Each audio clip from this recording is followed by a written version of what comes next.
All right, another podcast from the Michigan Institute of Athletics in Brighton, Michigan. It's going to be an awesome podcast today, joined by one of my fighters, a dude with an incredible story. I was on a road trip recently down to New Orleans. He started telling me a fraction of his story, and I'm like, stop. I don't want to hear anymore. I got to get you on the podcast because I had no idea what he had been through in his life to get to this point. So right before we get into it, I want to shout out VetLife. VetLife is a 501c3 nonprofit company. It's a company of veterans for veterans. Every veteran faces difficulties when they transition from active duty back to civilian life, and VetLife is there to ease that transition. If you want to reach out to VetLife, you can do so through Instagram or Facebook, or check out their website at vetlifetoday.org. So without further ado, I want to introduce Ezekiel Bentley. Ezekiel, like I said, you were blowing me away with, parts of the story that you were telling me. I had no idea that was your background because you're so well put together now. Like the man that I know you to be just seems like you came from, this perfect upbringing where, life was laid out for you correctly, and that's not the case, man. So I don't know if you've seen any of my episodes, but we're going to run this similar to most of my episodes. We're going to take it all the way back. I want to know, where were you born and raised? What was the family life like? What were the things that were influential to you as a child? Start to paint me the childhood story, and then we'll work up to where we are today. All right. Perfect. Well, I was, born technically in Grand Blanc, but pretty much born and raised in Flint my entire life. I grew up in Beecher, which is north side of Flint, I think. I know. North side of Flint. It's a rougher part of Flint. If you're from Flint, Beecher's a rough area. So my parents met in Illinois at Olivet Nazarene University. My dad was going to be a pastor. My mom was youth ministry or something like that. I don't remember, but they came out of it, got married in college, started living together in college, and they were looking at moving out to, I think they were looking at Arizona and California were the two places they were really looking at. And Dad felt like he had a calling to come back to Flint, which is essentially where he's from. He grew up in Linden, but he was born in Flint. His mom worked in Flint. That's the whole thing. Were his parents and your mom's parents both very religious, so religion was a big part of their childhood and then it spilled over, or did they find religion? So mom grew up in the church, like 100%, whole way through. My mom's parents are middle class, good, solid Christian people, standard for like what you would picture for that. My grandma played piano in her church. My grandpa ran a grocery store in Ann Arbor, like right downtown Ann Arbor. That's how my mom grew up. That was pretty good. My dad grew up a little different. It was pretty rough. He grew up a single mom from the age of I think he was 4 when his dad left, which thank God his dad left. That my biological grandfather is a piece of crap, I think was. He's dead now, luckily.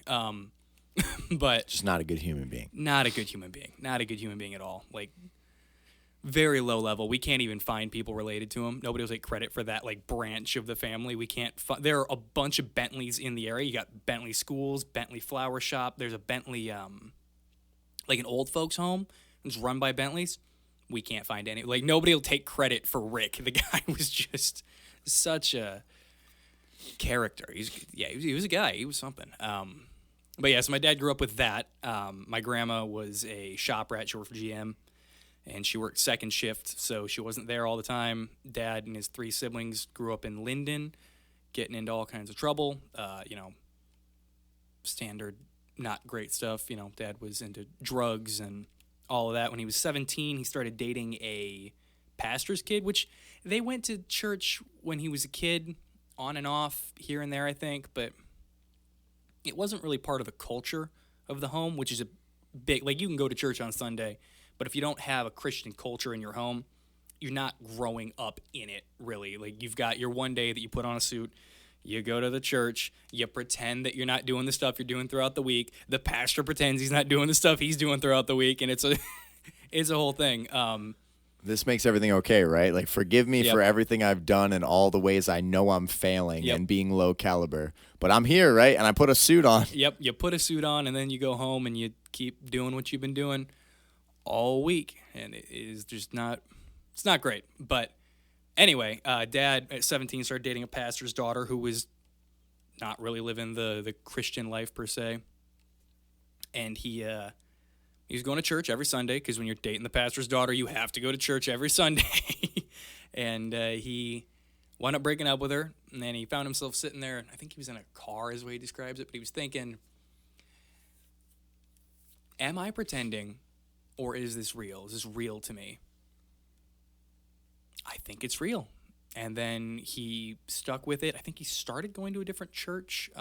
Met my grandpa Paul. It's my godfather. Was his second pastor, I think, technically, but the guy who really brought him to Christ and helped him to grow in that.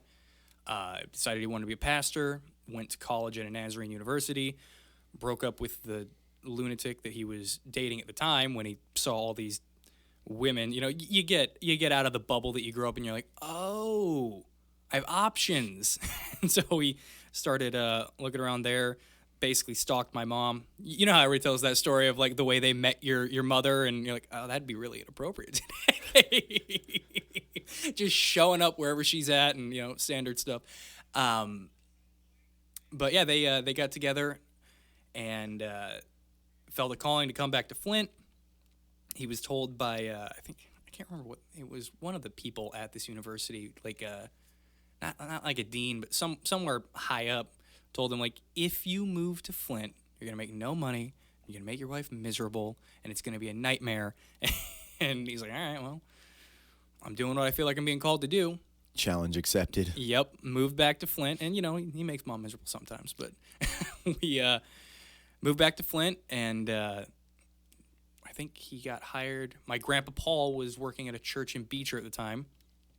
Dad became an associate pastor in Beecher, and that's where they planted their family, and we started growing up there. It was kind of rough growing up in Flint, but like I was homeschooled. I don't know if you knew that. No, I didn't. Yeah, so I was homeschooled the whole way through because I grew up in Beecher. So like those were your options, was like be homeschooled. Beecher public schools Beecher or public at least schools. Learn from my parents. Yeah. I'll go this route. Yeah, and my parents took a different approach to homeschooling. You've usually got a few options with homeschoolers. You get the kids who are really weird.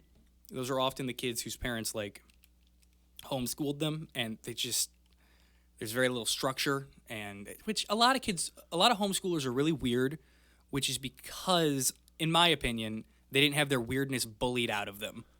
I think that my family was lucky that we were heavily involved with churches and stuff in Flint, so there was an amount of social interaction where you're like, okay, that's not an appropriate way to behave if you want to have friends. But a lot of homeschooled kids, they don't get involved with a lot of that stuff, so they're only interacting with other homeschooled kids, and you see them, and they're just weird. They're shifty-eyed. They got long, greasy hair and long fingernails.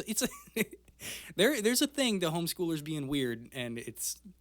I know when I was growing up, there was that same, judgment that was being cast on people that were homeschooled. And it wasn't just a pulled out of nowhere judgment. It was like there was a lack of social interaction or, the society wasn't checking the weirdness where it was like, hey, that is not a normal way to do A, B, or C. Yep. And then people adjust their course. They go, oh, when I do this, I am viewed like that. I shouldn't do this. Yep. But if you only live in a bubble where your parents just love you to death and they don't tell you that, like, that's strange, and that's going to get people to turn their heads and go, what in the world are you doing, kid? Or the way you interact with your family, you might be super comfortable in those interactions. Now throw yourself around a strange group of people, and you not having those skills can result in very, like, bizarre actions or behaviors. Yeah, absolutely. And you get a ton of that with the homeschooled kids, man.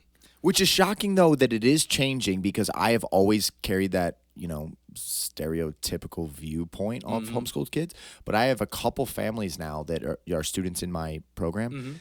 The Ortiz family, I'm going to cite as a perfect example. There's 4 of the children that train here. They are so well-spoken, so well-mannered. They interact like little leaders. They can take charge of a room. They really kind of shattered my stereotypes on homeschooled kids because it's not what I've experienced throughout my life.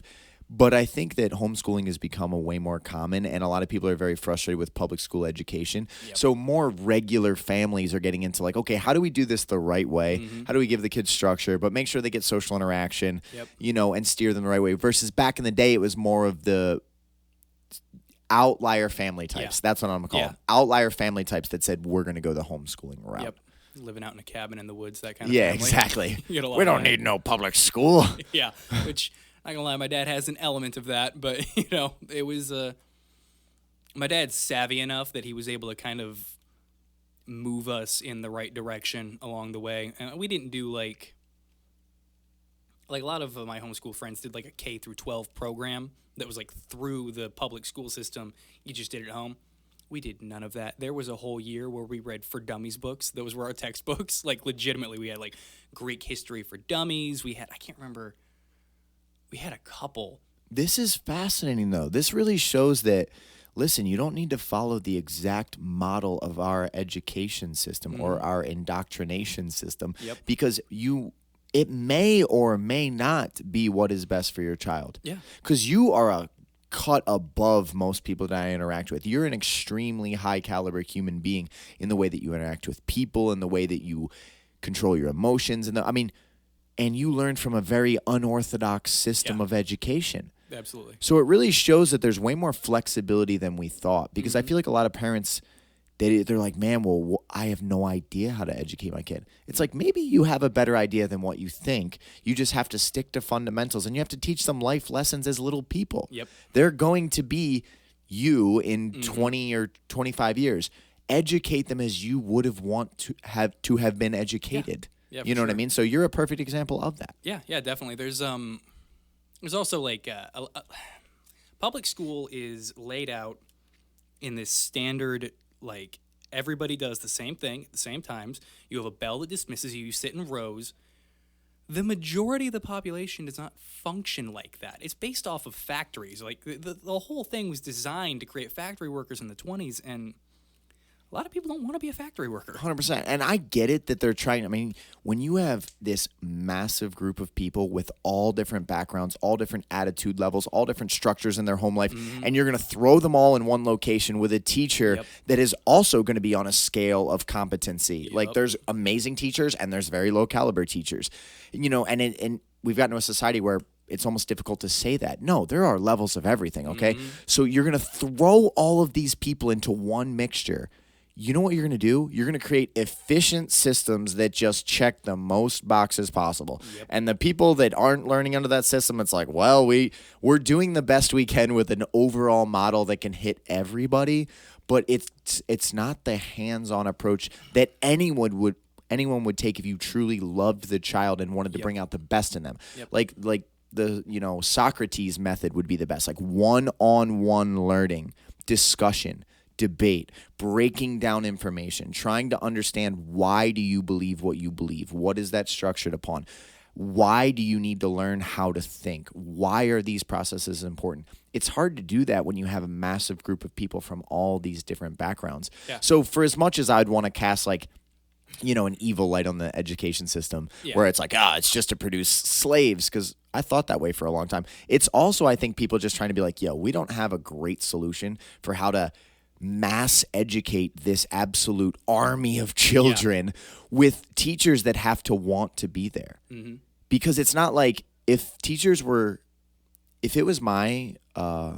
I could control how to set up society, I would actually have teachers be one of the most prestigious positions in society that should be an ultra competitive career, and only the absolute highest level human beings with the most competence that are incredibly articulate, they can break down complex ideology, they should be teachers. Yeah.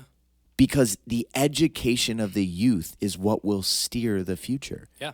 If you allow low caliber people or people that are choosing emotion over facts or pushing ideology onto children versus like teaching them how to think, that's a destructive system. Yeah, for sure. Well, that's the problem is you design – it's not that the system is designed to create slaves. Like you said, the system is efficient at creating, a baseline human being that you want in your society. But the problem is humans are really complicated. I mean, that's why, like, I was just talking – my sister just had babies. She had twins, which is interesting. But you're looking at them and like they're useless. Human babies are useless, but it's because humans are so complex that you have to put so much into them. That's why it takes them 20 years to get to a point where they're like a competent human being because they're so complex.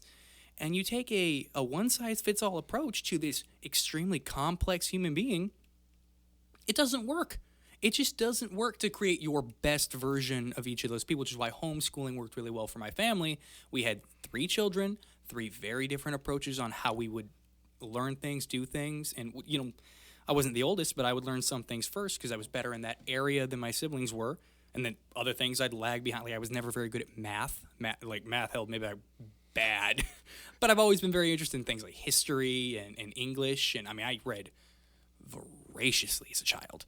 I was reading, I started reading Harry Potter when I was 7. I read like a lunatic through my entire childhood. So I was really good at things that had to do with language and not so structured things. I've never been very good at structured things. I was never good at forms in karate. I was always good at sparring because it's flowy. I've always been good at that kind of thing. But anyway, my parents were able to get me specifically what I needed in order to grow in the best way for me. And I think that's why I was a step ahead of other 18-year-olds when I was 18, going into the real world. Right before we close this chapter and continue with your story, I think this is also a massive wake-up call to parents that, if you are frustrated with the education system or what you are seeing as a result of that product in your child, you have to get involved. You have to step in. Whether or not you choose to homeschool your kids, if you want them to learn how to be their best, that's going to come from you because you love them and care about them deeply and want to create the most efficient, successful human being that you can. School is going to give you a baseline.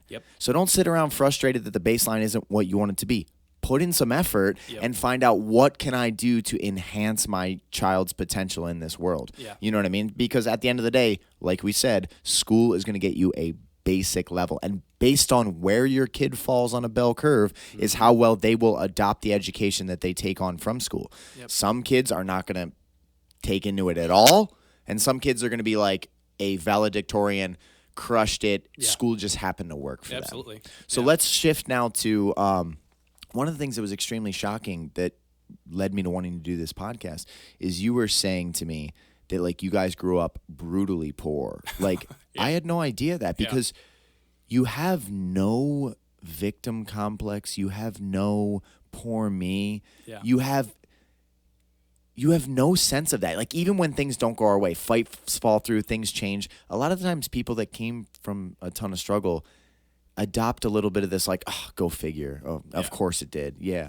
You have none of that. So let's go into what it was like growing up kind of without anything. Really go into what you experienced as a child, and then how in the world did you never adopt resentment or bitterness at the system or society or victim mentality or anything like that? Because there's a lot of clues in that to how to be a successful human being.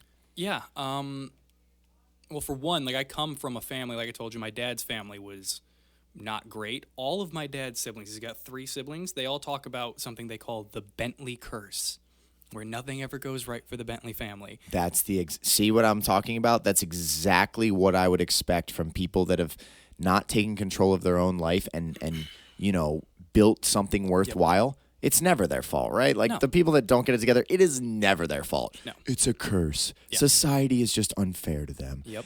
You have the obligation to get your life together. Period. And now, can bad things happen to you? Yeah. Can you get dealt an awful hands of cards? Yeah. Can you still win the game if you learn how to level up? Absolutely. Yeah. Absolutely. 100%. Yeah. Not even just society, little things my car broke down, Bentley curse. No, you didn't change the oil and it's been 20,000 miles. That's why your car broke down, buddy. Cause and effect. Yeah, you gotta take care of stuff. So yeah, I come from a family that there is a victimhood mentality, at least in my dad's side. My mom's side. And you can't relate with those people, right? Because you would go right up to them and be like, no, it's because you didn't do your part. You have to take care of it. You had to make, you had to get the oil changed. And they go, no, I didn't have time. I worked this. No, you have to make time. You have to make it a priority. Otherwise, just don't complain when it breaks. Because it's not the car's fault that it broke. The car's like, I need a basic oil change. And you did not get the job done. So your life, that problem did not come from just life throwing you an unfair pitch. Hey, sorry. No, it's you did not take responsibility and do the right thing, which led to more struggle. Yeah, 100%. And that was the Bentley curse. I mean, it still is for some people in my family, was not taking care of your stuff, not taking care of yourself, not making good decisions, and lo and behold, things come back around and they bite you. What are the odds? Who would have thought? So that was growing up. My parents are 100% because my baseline person is not a very good person. I have bullying tendencies. I'm very egotistical by nature. Like when I was a kid, I was an angry, arrogant child. And I mean, I'm fairly intelligent, and I latched onto that as a kid, and I wanted to really, I'm smarter than everyone else. I'm the best person that I know. Like, I was very into that as a kid, and that had to be really, not forced out of me, but guided out of me by my parents. So, if I were not raised by the people I was raised by, I'd probably be a bit of a psychopath.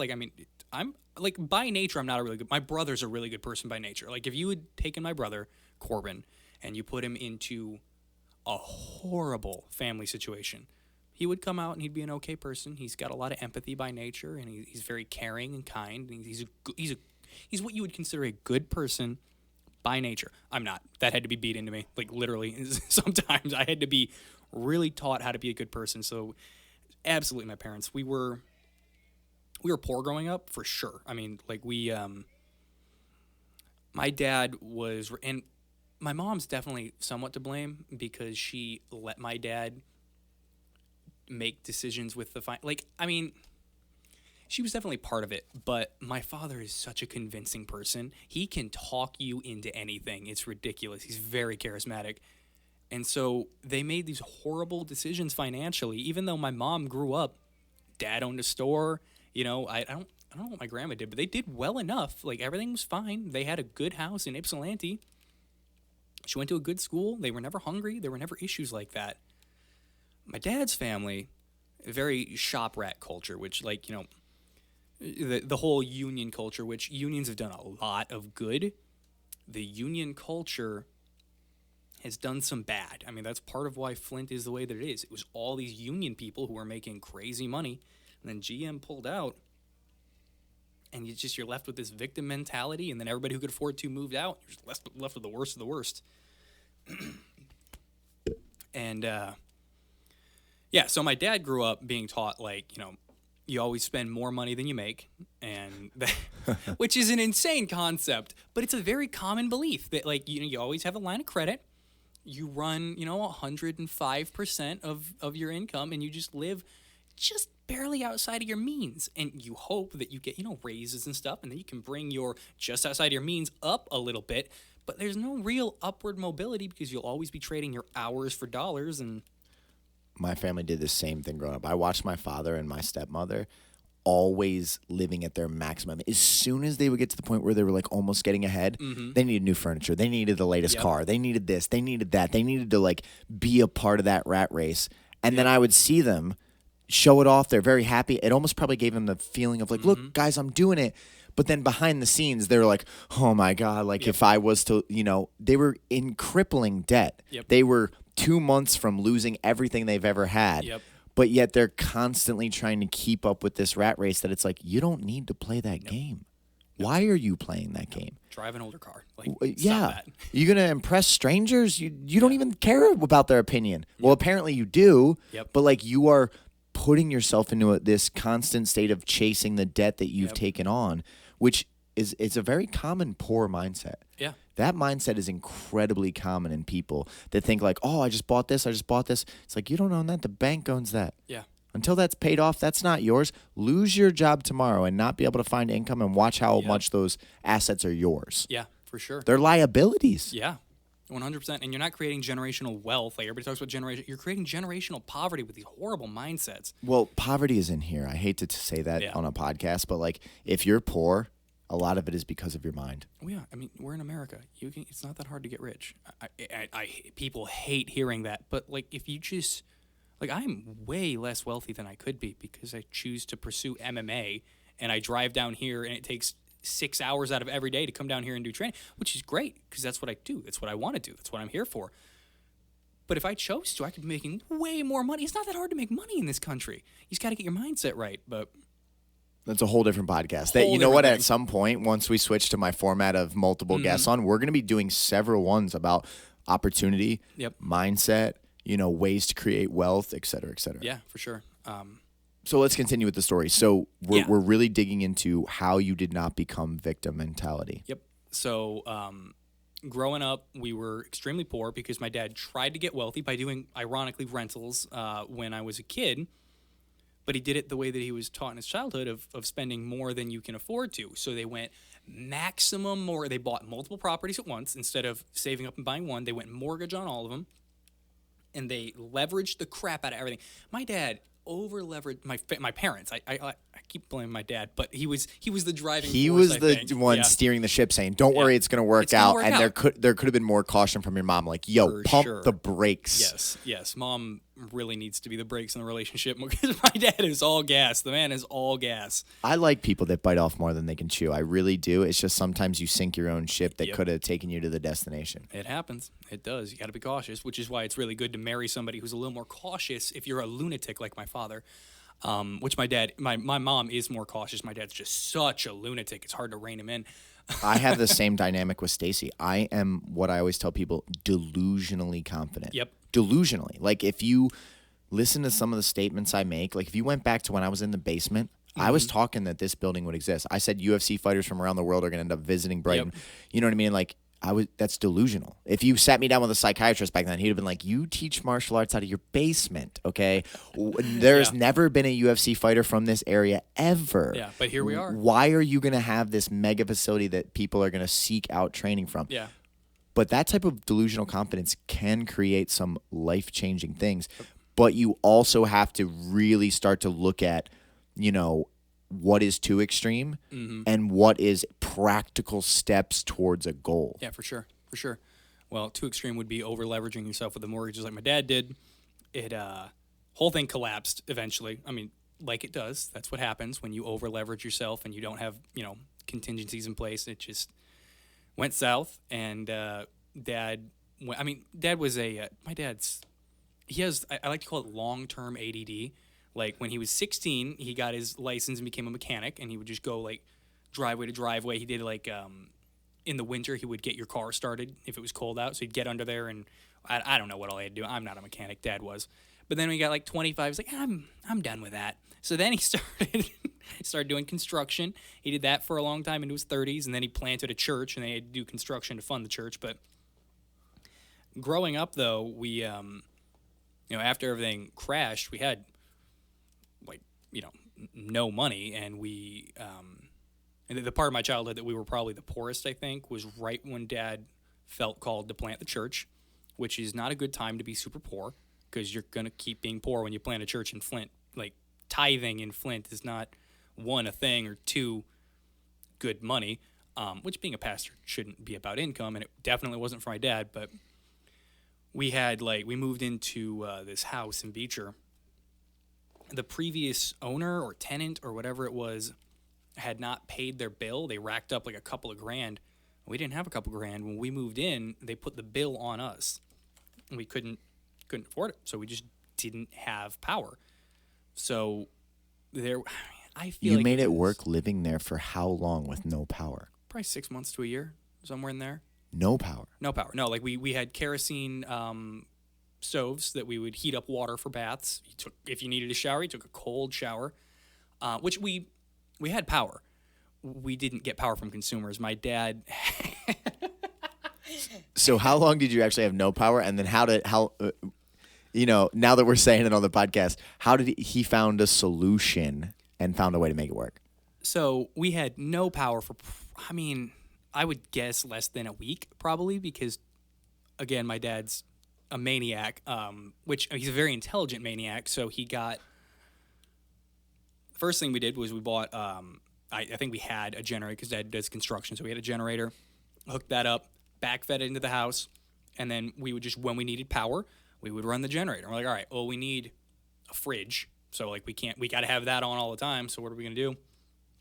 He bought a bunch of these marine batteries, like for a boat, and hooked them up in sync, which there's like a whole way you have to do that.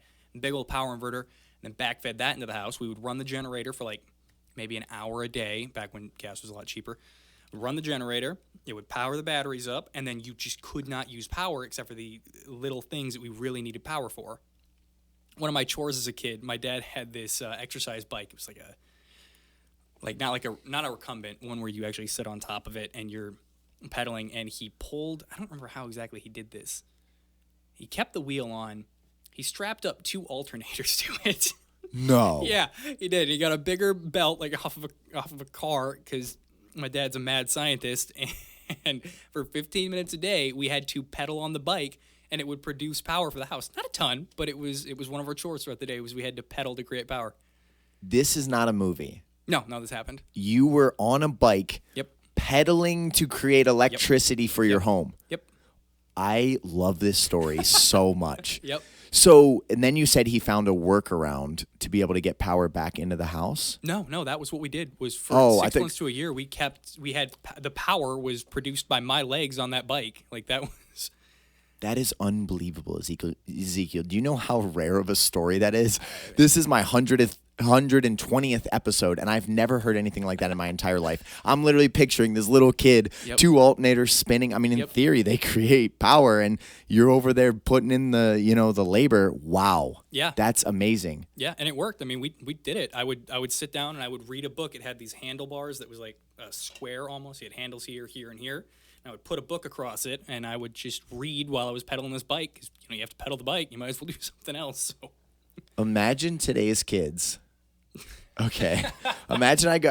Every audience member that watches this. Imagine me going home to my house and telling Stacy's son Braden, "Hey Braden, Get on the bike. What I'm going to need you to do every day is, first of all, don't even turn a light on. Yep. You better shut that refrigerator door as fast as you can."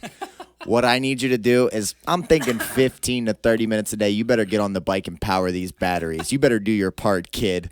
Oh, my God. His head would explode. Yeah. That is an unbelievable story. Yeah. You guys lived like that for a year. That's just getting by. That's just, you didn't even probably think about it as how, our life is terrible. I got this. You were just living. You were just doing. That was life. Okay, sure, Dad, I'll help out. Yeah. I'll put some juice in the batteries. Yep. Was that your mindset? Yeah, I mean, what else was there to do? Like, be upset about it? Oh, other kids have power.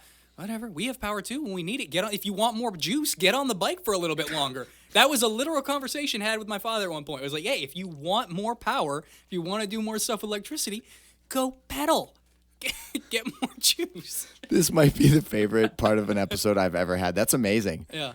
Don't complain about it. Get out there and get to work. You got juice in those legs. Let's go. Convert it into electricity, buddy. Yep. Wow. Yep. Yeah, that is a dynamic relationship for a young kid to learn between, like, if I want extra, I better go put the work in to get extra. Yeah. Absolutely. Very bizarre way to learn that lesson, but there's no entitlement in that. Nope. There's no, like, my fiance's son, Braden, like, he'll leave every light on the entire house, every fan on, everything, constantly. Yep. And in his brain, he just doesn't even think about it. He doesn't pay the bill. No. And if we're not coming down on him hard enough, like, hey, when you're done using something, you need to shut it off. It's not even his fault. It's our fault for not being like, shut this off when you're done using it, or else, and then providing progressively worse, discipline based on him not doing it. He doesn't even have to think about things like that. No. You were living in a world where there was a direct relationship between want and work. Yeah, absolutely. Oh, you want something? You're going to work for it. Yeah. That's 100%. Amazing, man. Tell me more about the story. I'm completely fascinated about your childhood. So, the power thing lasted 6 months to a year. I don't think it was a year, but I think it was more than 6 months. It was just somewhere in that range. How old are you when that's happening? 10? I think it would have been 10, right in that range. Right 9, 10, 11, somewhere in there. It was right when Dad was planning the church. So you can remember it pretty clearly. I mean, not ultra clearly, but 10 years old, you can remember getting on the bike. No, I remember the bike. Oh, I remember the bike. Yeah. I read by candlelight every night. I remember that. That was like, and I enjoyed it. I thought it was cool. I was like, all these other kids have lights. I'm like a match, not a light, a match candle book. That was a big part of my childhood. I was, again, a voracious reader as a kid. We didn't have TV. I mean, we had you pedal the bike for a while, you turn the TV on, we'll put a VHS in the VCR, and then we'll watch a movie together as a family. But there was no click the TV on and just zone out. I'm sorry. I can't get over this. Like, you pedal the bike for a while so that you can watch the VHS. That is amazing. Yeah. Yeah, that was part of it. We had a wood stove heater. We ran everything, and Dad had some kind of, I think he had like a steam engine he experimented with hooked up to it that would also produce electricity. The man's a mad scientist. He genuinely is. Which he finally cut his hair, but you saw him a couple weeks ago. He's a solution finder is what he is. 100. Dad's a problem solver. He is the type of guy that you can stack any odds against him. You can back him into a corner. You can take everything out of his life, and he's going to find a way to get by and make it work 100%. and come back. 100%. And you know what's funny about that? That part of my dad's personality, my dad's amazing at making money. My dad can make so much money. Instead of, which I think part of the reason that we didn't have electricity was, one, Dad wanted to experiment with batteries, and two, Dad didn't like that they were trying to pin us with somebody else's bill. So he was like, yeah, whatever. We can make our own electricity. Dad, he's a lunatic. He takes stands. But we were also planning the church at the same time. It sounds like he's a man of extreme principle, too. Like, he will die on principle. Like, no, I'm not going to do that. I don't care if it makes my life a million times harder to find another solution. I'm not going to do it. Yeah. My dad, he's a, what is that? Like, I'm going to die. This is my hill to die on. My dad, especially when he was younger, he would die on every hill that he believed in. Yeah. I mean, I don't even think he had to believe in it too much. Dad just really liked dying on hills. Oh, my God. That's hilarious. Fighting. My dad loves to fight. I was insanely combative as a teenager and a young man as well, but I had to believe in a stance. If I had a strong belief on anything, I would stand in resistance to any opposition, and I would not care at all the results of it. I would not back down based on principle. And it was almost like character flaw because I've lost friendships and I've lost things in my life that I care about because I refuse to budge. If I thought I have a stance on something, now if you can present new information or something that makes me consider the stance, I wasn't like closed off. Yeah. I would take in, things into my consideration. But if my stance wouldn't change, I would not budge to any degree. You saw that in 2020. Oh, yeah. If I take a stance on something, I'm not going to budge. I don't care what the resistance is because I'm a man of principle. You know what I mean? And unfortunately, the way that we have life and the way that we have society, that can, create some damaging effects at times. It can. Well, I mean, you don't, just like we talked about with homeschoolers earlier, you don't get to just be who you are. If you want to be part of society, if you want to take part in society, if you want to benefit from society, you have to give up on parts of you, like being violent. Every toddler is violent. I mean, you've met toddlers. Toddlers are violent. They push the boundaries as far as they can to see what happens.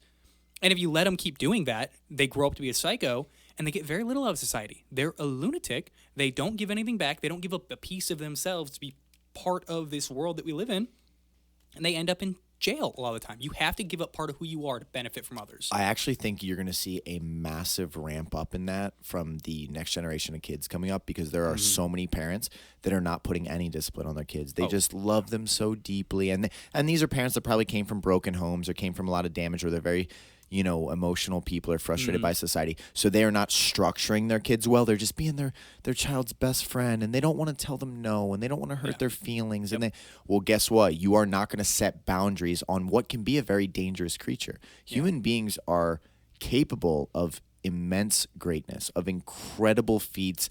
We can change the world. We can literally move mountains against difficulty. But we can also do the opposite. Yep. We can be the most violent, destructive, horrific examples of life on this earth. That comes from structure, tempering people, helping them to fix their aim, their moral compass. Yep. Earlier in this podcast, you talked about your nature is darker than you would ever imagined. Oh, 100%, yeah.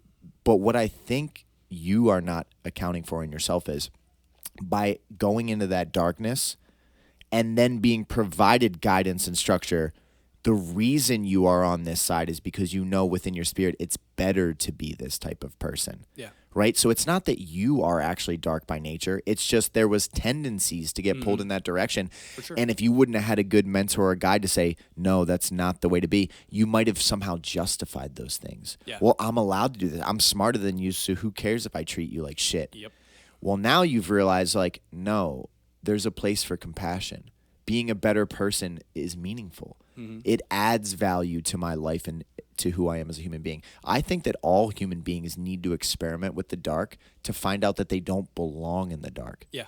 If you don't find out that you're dangerous, there's a missing part of yourself. Yeah. You have to kind of stretch yourself, and then your moral compass can align you to like, but this is what a great human being looks like, lives like, acts like, speaks like, treats people like, etc. For sure.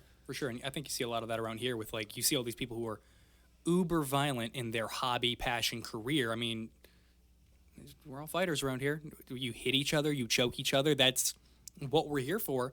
Some of the nicest people in the world. Incredibly well put together people too. Some people that you're like, man, like that is a leader. Yeah. We have men and women in here that are like true community leaders that, we would follow into battles, that we will stand behind in unity with, and they are very dangerous people. Yeah. But there's a good thing in that. You know what I mean? Like you find yourself when you stretch yourself. That's what happens. For sure. So let's keep going with the childhood part of the story, and then we'll start to build up to today. Yeah. So nothing you'd probably want to hear about. Growing up, we didn't have, because again, we were pretty poor. We didn't have an allowance. Like a lot of the kids that I knew from more affluent families had an allowance, which was an amount of money that you got every week or month or whatever. It was a very odd concept to me. We had one way to make money as children, and that was reading. So my dad would pay, I think it was $10 a book back then, which was a lot. But, I mean, it started when we were little. Like I said, I started reading Harry Potter when I was 7. That was when I started reading big books, was because, like, you couldn't read a little book, but a big book you'd get $10 for. So I'd read, like, I read, I think when I was, like, 8, I read The Order of the Phoenix, which is book 6, I believe, in a week, and I made $10 that week. And I bought myself a little wood burner at Sears. Remember when Sears was a thing? I bought a little wood burner, and I would burn into 2x4s that had laying around because he was doing construction all the time. And that was like one of my big toys when I was a young, like a kid. But that's an incredibly smart incentive to like encourage your children to do something that will enhance them, make them stretch, increase their vocabulary. Yeah. And you're using a monetary, prize at the end, but still, if you can motivate your children, you're then investing in your children. Yeah. Hey, there's a million things that you could be doing right now, but if you're going to sit down and you're going to read and you're going to learn, you're going to educate yourself and you're going to expand your mind, I'll pay you for that. I don't care if you vacuum the house. Yeah. That's something you should just do to help out around here with the family. You have to do. Yeah. Exactly. You're going to do that because you're a contributing member of this household. Yeah. But if you're going to invest in yourself and you're going to try to grow and expand, then I'm going to pay you for that. That's a really cool concept and an incentive for children. Yeah, and it worked. It worked really well. I mean, I learned a lot about money, not just for one, when I was a kid, I had to earn money, and then I would spend money, and I saw the money go away. So I had to learn that relationship between, what you have, how you earn it. I learned a lot about money from that as a young child. But also, like, Dad would assign me books to read because there was, like, a certain point where I was reading novels anyway. I mean, I was reading a novel or two a week when I was a kid. And he would give me, like, business books on finances, and stuff that Dad was actually, I think, learning at the same time, because this is when we started transitioning out of our very poor, not mindset, but habits. We had very poor habits that were leading us to be poor. And so Dad was reading these books, and he'd be like, all right, you can read this book. You can handle this. I mean, you're reading novels, so I would start reading those books, and I learned a lot of concepts out of that as a child that really, because, I mean, I was 15 when I bought my first house, which was I was going to say, do you think this was an integral part to shaping the man that you are today, 100%, reading those books? 100%. I mean, one talent that I think I have is the ability to, like, listen, and not that I'm a great listener, but, like, when I did my jiu-jitsu competition, I can hear you, I listen, I stop, I make adjustments. Along with that is my ability to learn from other people's mistakes, which that's what reading is about. You get these, like, great book, like a good book, not just a novel, but a good book. Even a novel has a lot of lessons in it. But a really great book, you have a person who's lived a whole life, and they take all that information, they take what they think is most important, they condense it, they put it in a book, and then I was 10, and I was like, okay, that's a bad idea, don't do that. That's a good idea, that turned out really well for him. And I learned lessons from dead people sometimes, and I learned a lot from other people's mistakes. I learned a lot from my parents' mistakes, which is why, I was able to buy a house and not end up losing it to a mortgage when I was a teenager. Wow, instead of following the typical monkey see, monkey do, which is what you see with a lot of children, their parents live a certain way. Guess what? The kids grow up to be the same way. Yeah. They saw that this is functional. Dad screams at mom and mom does this and we live on the maximum of our means and da da da da da. Monkey see, monkey do. You were saying I'm receiving incredible insight into how to really maximize this life for me. Yeah.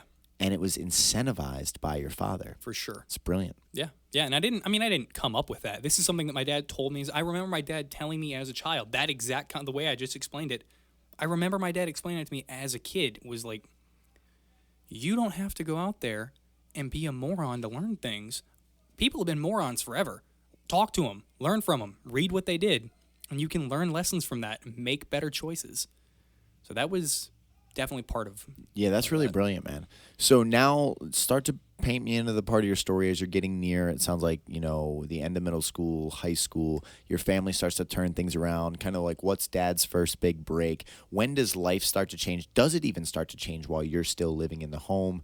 And then start to bring us more up to today. And like towards the end of high school, what did you think you were going to be? What did you want to do?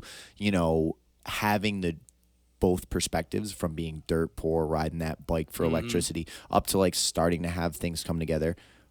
Explain that timeline. And you said you purchased your first property at 15. That's unbelievable for a kid that was on a bike pedaling for electricity growing up in Flint to like, hey, I purchased my first property at 15. Yeah. As much as you want to talk on to that, I'm willing to listen. Well, yeah, that was about a 5-year gap. And my dad had planted a church when I was about 9. It was the Bridge in Flint, right off of Corona Road, Kroger Plaza.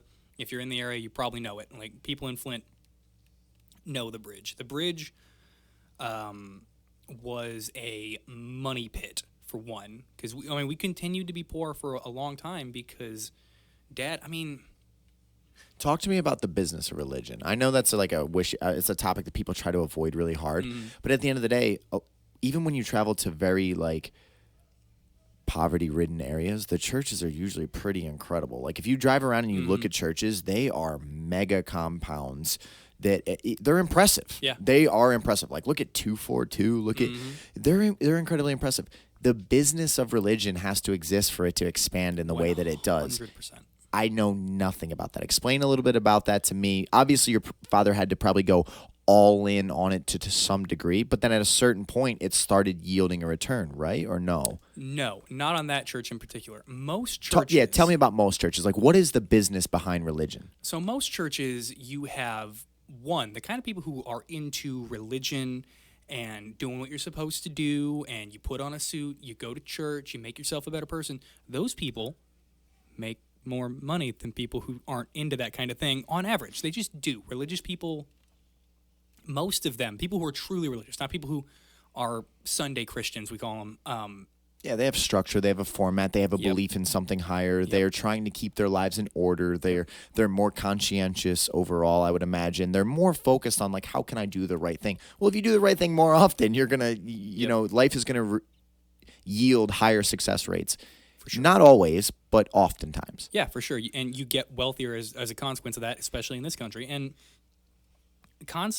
financial concepts are all throughout the Bible. If you read the Bible, there are a lot of concepts that truly translate to the real world. People who didn't grow up with it or don't respect it look at the Bible like a book of fairy tales, which whether you believe that everything in it is literal or not, the lessons in it, just like we were talking about earlier, you can learn from other people's mistakes. You can see how things turned out. And there are a ton of financial lessons in the Bible. I mean, the most well-known one is the parable of the talents, which is there was a king. He had 3 servants. He gave the most responsible one 100 talents, which was a measure of gold. You gave the second one 50, and you gave the third one 10. I don't remember the exact numbers, but it was something like that. And the first one, while the king was gone, he gave them money, and then he went on a long trip. He came back 10 years later, whatever. What did you do? The first one came back, and he's like, well, I invested it in this, and that. I got returns on these. I failed here, but I turned the 100 into 500. Now it's worth more. Second one, well, I did this, I did that. I didn't do quite as much as him, but I took my 50. I turned it into 200. And you go to the one, well, the third guy, you're like, well, what did you do with your money? And he's, well, I knew that if I went out and I tried to do something with it and I lost it, you'd be upset because I lost your money. So I took the 10 talents and I buried them in my yard, and here they are. So I have 10 talents for you. I didn't lose your money. And the king said something akin to, "You fool," because that's how things are written. But he was upset with him. He said, "You could have at least taken my money and deposited it in the bank," which a lot of people don't realize that banks back then, "and accrued interest on it." That was a parable that Jesus told. That's one of the most commonly cited parables in the church. That's about making money and investing.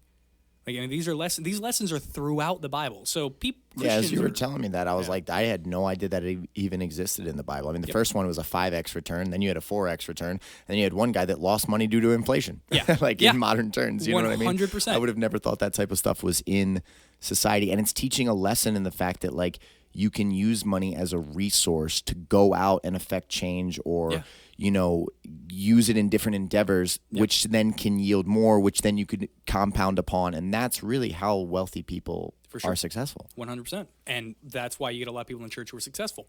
Another belief of Christian people is tithing, that you take a portion of your money and you donate it. You generally donate it to your local church because historically your local church was the charity. Your local church took care of everything. Now the government supplements widows and orphans and all that. Throughout all of history, the church has taken care of widows and orphans. So you take your 10%, you're not just giving it to your local priest, hopefully. That has happened because when the church, historically, a little tangent here, in Europe, Catholicism was part of your government throughout Europe, throughout a lot of history. Well, corrupt people want power. Where's the power? Well, it's in the church. So you would get crazy crap happening in the church, and you'd get stuff like Catholics telling you that if you pay enough money, you can get grandma out of purgatory quicker and she won't be... Like, that's a real thing that happened throughout history. People are actually... corrupt people are attracted to power. So when the church became powerful, you got corruption.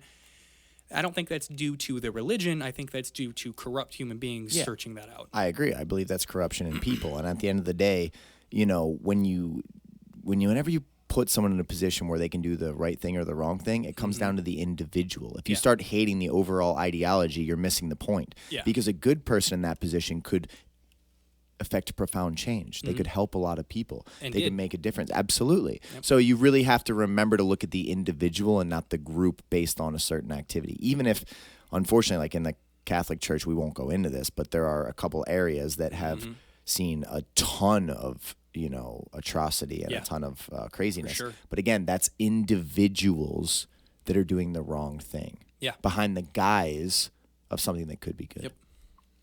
Which happens in the modern church today, especially in like Flint. You have a lot of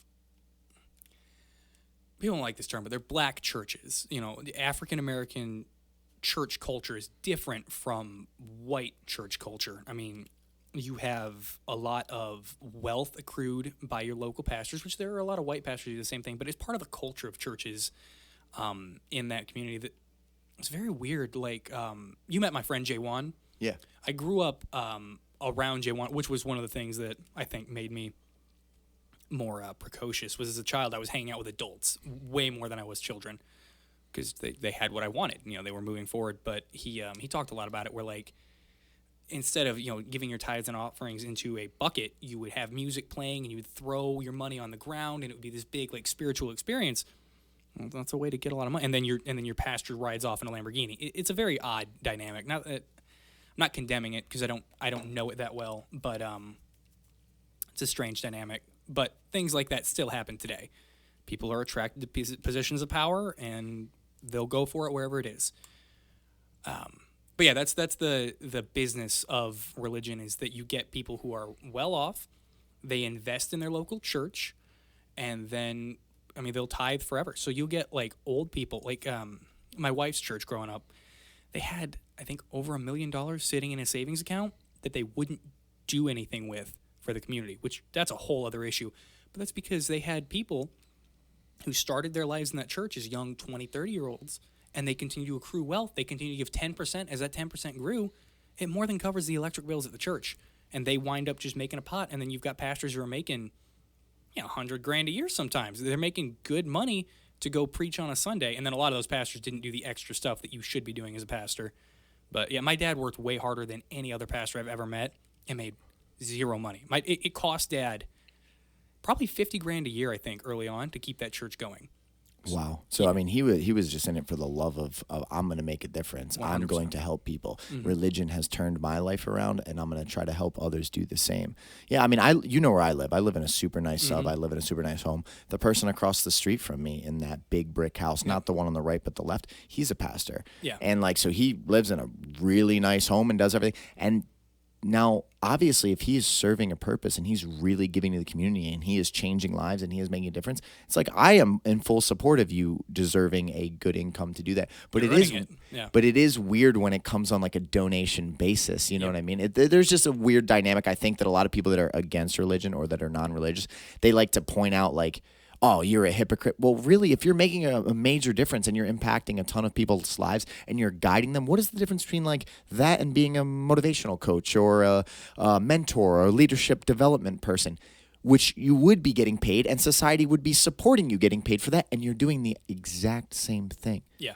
It's funny because when we sit and talk about religion, the early 20-year-old James Gray or the teenage one, I actually like had a lot of resentment for religion. But it was misguided anger and frustration. What it was I knew a lot of people that were religious that were horrible people. Yep. And they were the most judgmental, terrible. When they weren't at church, they were just low caliber human beings that, you know, I didn't look at them as individuals. Yep. I started to say, oh, from my experience, religious people are this. That is not taking into account the individuals. Yeah, for sure. And so I was misguided. And I remember I was very, like, I used to adamantly, like, if you talk to my cousin Shane, I would adamantly debate and go after religious people. Be like, you guys are Looney Tunes. The shit you believe in is silly. But I was a frustrated young man who had seen low caliber people exploiting people through and then hiding behind religion. Oh, but, you know, I go to church on Sunday, so I'm a good person. It's like, no, your actions make you a good person. As I've gotten older, I've almost started to look at, it was shocking for me to say this. I said this for the first time recently in the last couple of months. I almost see religion as being necessary or some type of belief system and structure system of ideologies and thoughts to unite people towards higher purposes, bigger goals, things like that. And as I look at the Bible now, I can almost understand it when I view it under a lens of a personification of lessons. Like if I look at the Bible as like teaching people how to be a functional, healthy human being within a society that strives for a higher good and resists the personification of evil, temptation, all those things as like Satan, that is a great thing for people. Yeah. And yet our society now, as it's gotten more lost than ever, there's an anxiety epidemic. People are carrying so much hate and frustration and resentment in their heart.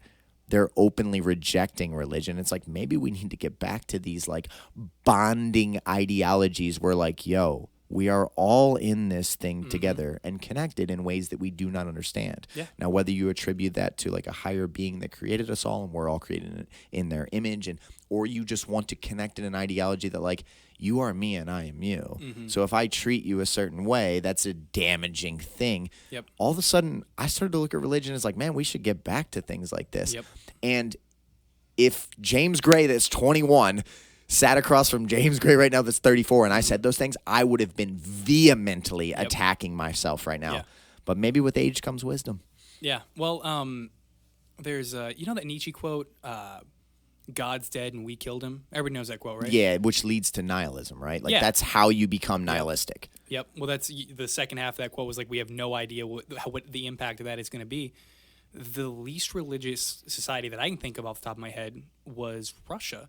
You had the Bolsheviks took over. They were a lot of people think that communism was which it was.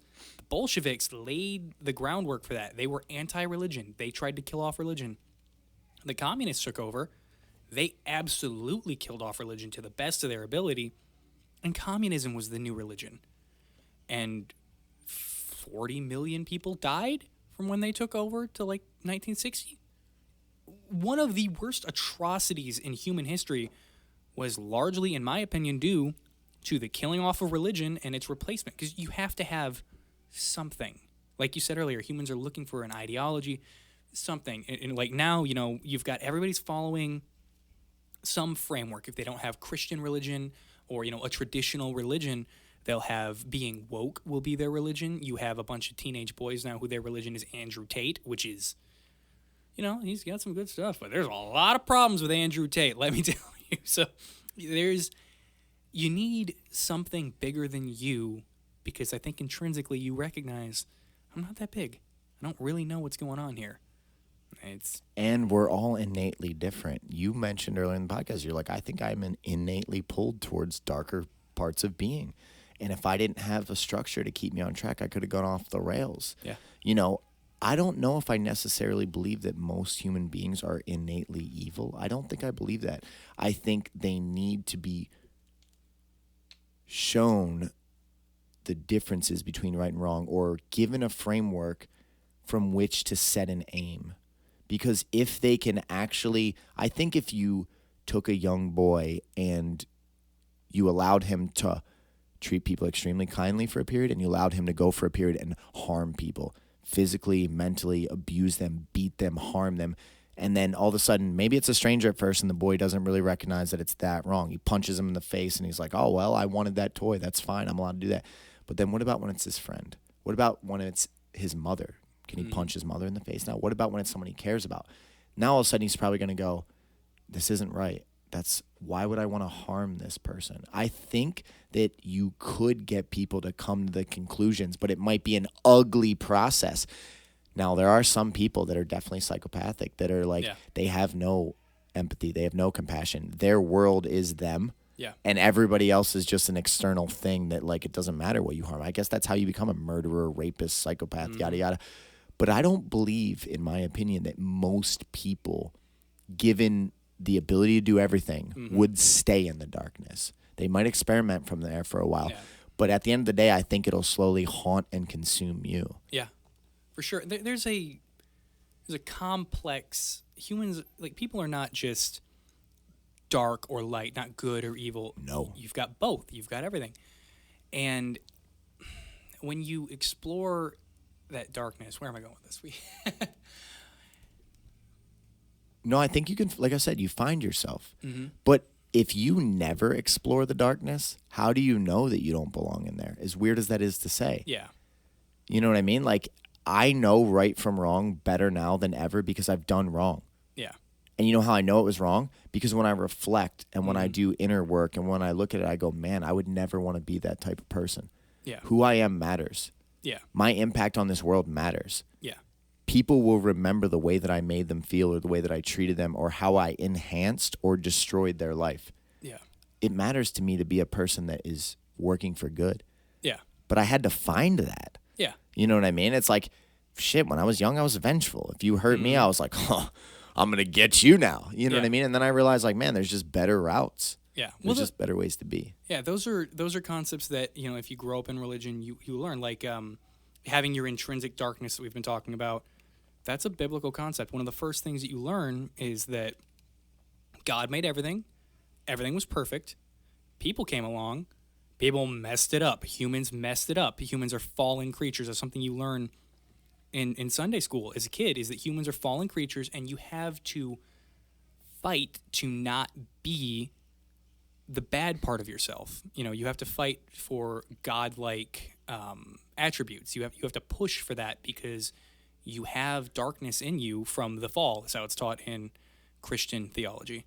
That's incredibly important insight to tell people, because I try to tell a lot of our young kids and fighters, like, you have to regularly choose to do the right thing all the time. And that is an active thing.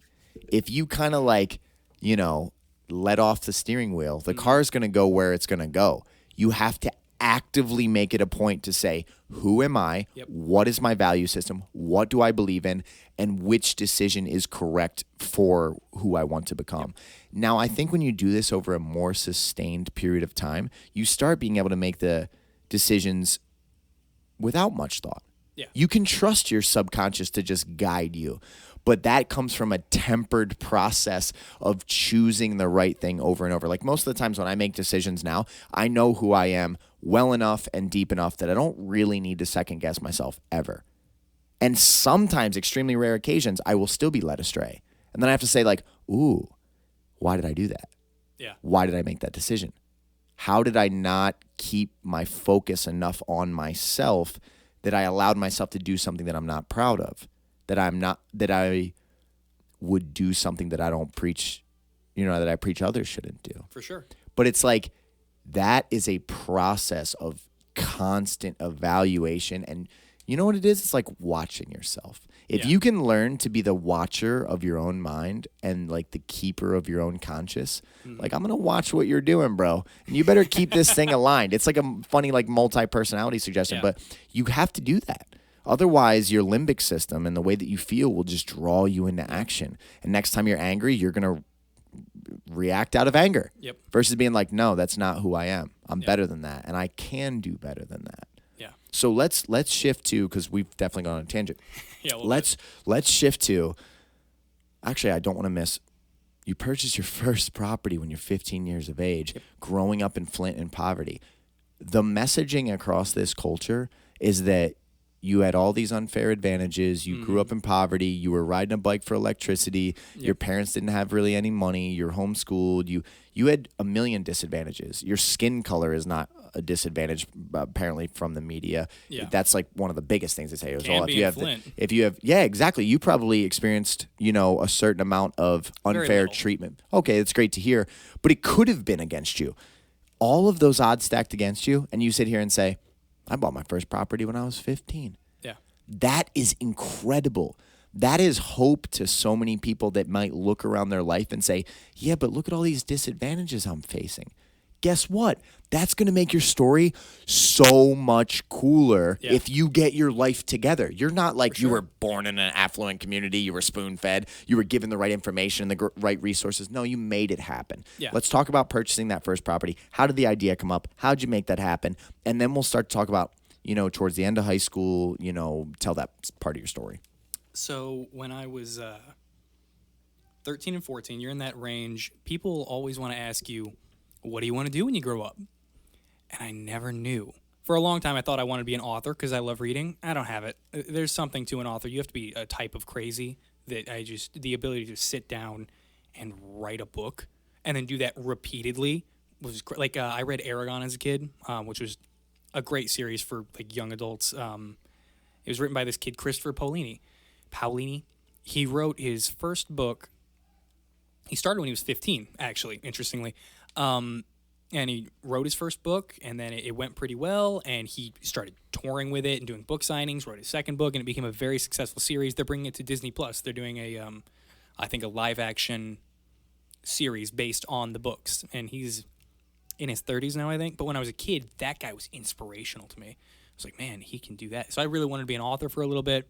I realized I didn't have it. I tried to write a couple books when I was like a young teenager, and I was like, I don't have this. I'm able to speak well and write well, but I just cannot put this together into a book. I don't know why. Maybe it's ADD. I don't know. Either way, though, I realized I have no idea what I want to do. When people keep asking me, what do you want to do? I was like, I don't know. I'm supposed to start working towards something? I was like, I'm going to want to do something, right? I guess I can start working on being able to do whatever I want to do. So I started working on finances. So when I was 14, I started working, and I'd always worked, some for my dad. He's doing construction. So when you're a kid, you can dig a ditch, and I dug ditches. That was one of the things I did when I was 14. I started working all the time for my dad, and we did like digging ditches. We did a lot of trees. There was a summer where we took down a lot of trees. So I was like 14. I was like climbing up in trees and topping them and throwing it down and all that. I don't know if I should have been doing that when I was 14, but I was doing that when I was 14. That was one of the first ways I started making money. I was making like very little when I first started, but when I became a more efficient worker, Dad was like, all right, you make $10 an hour now that you're actually working like a grown man. So we did this thing in the summer of, I guess it would have been 2012. I was 14. We got a contract because my dad was a contractor. That's how he made money to fund the church.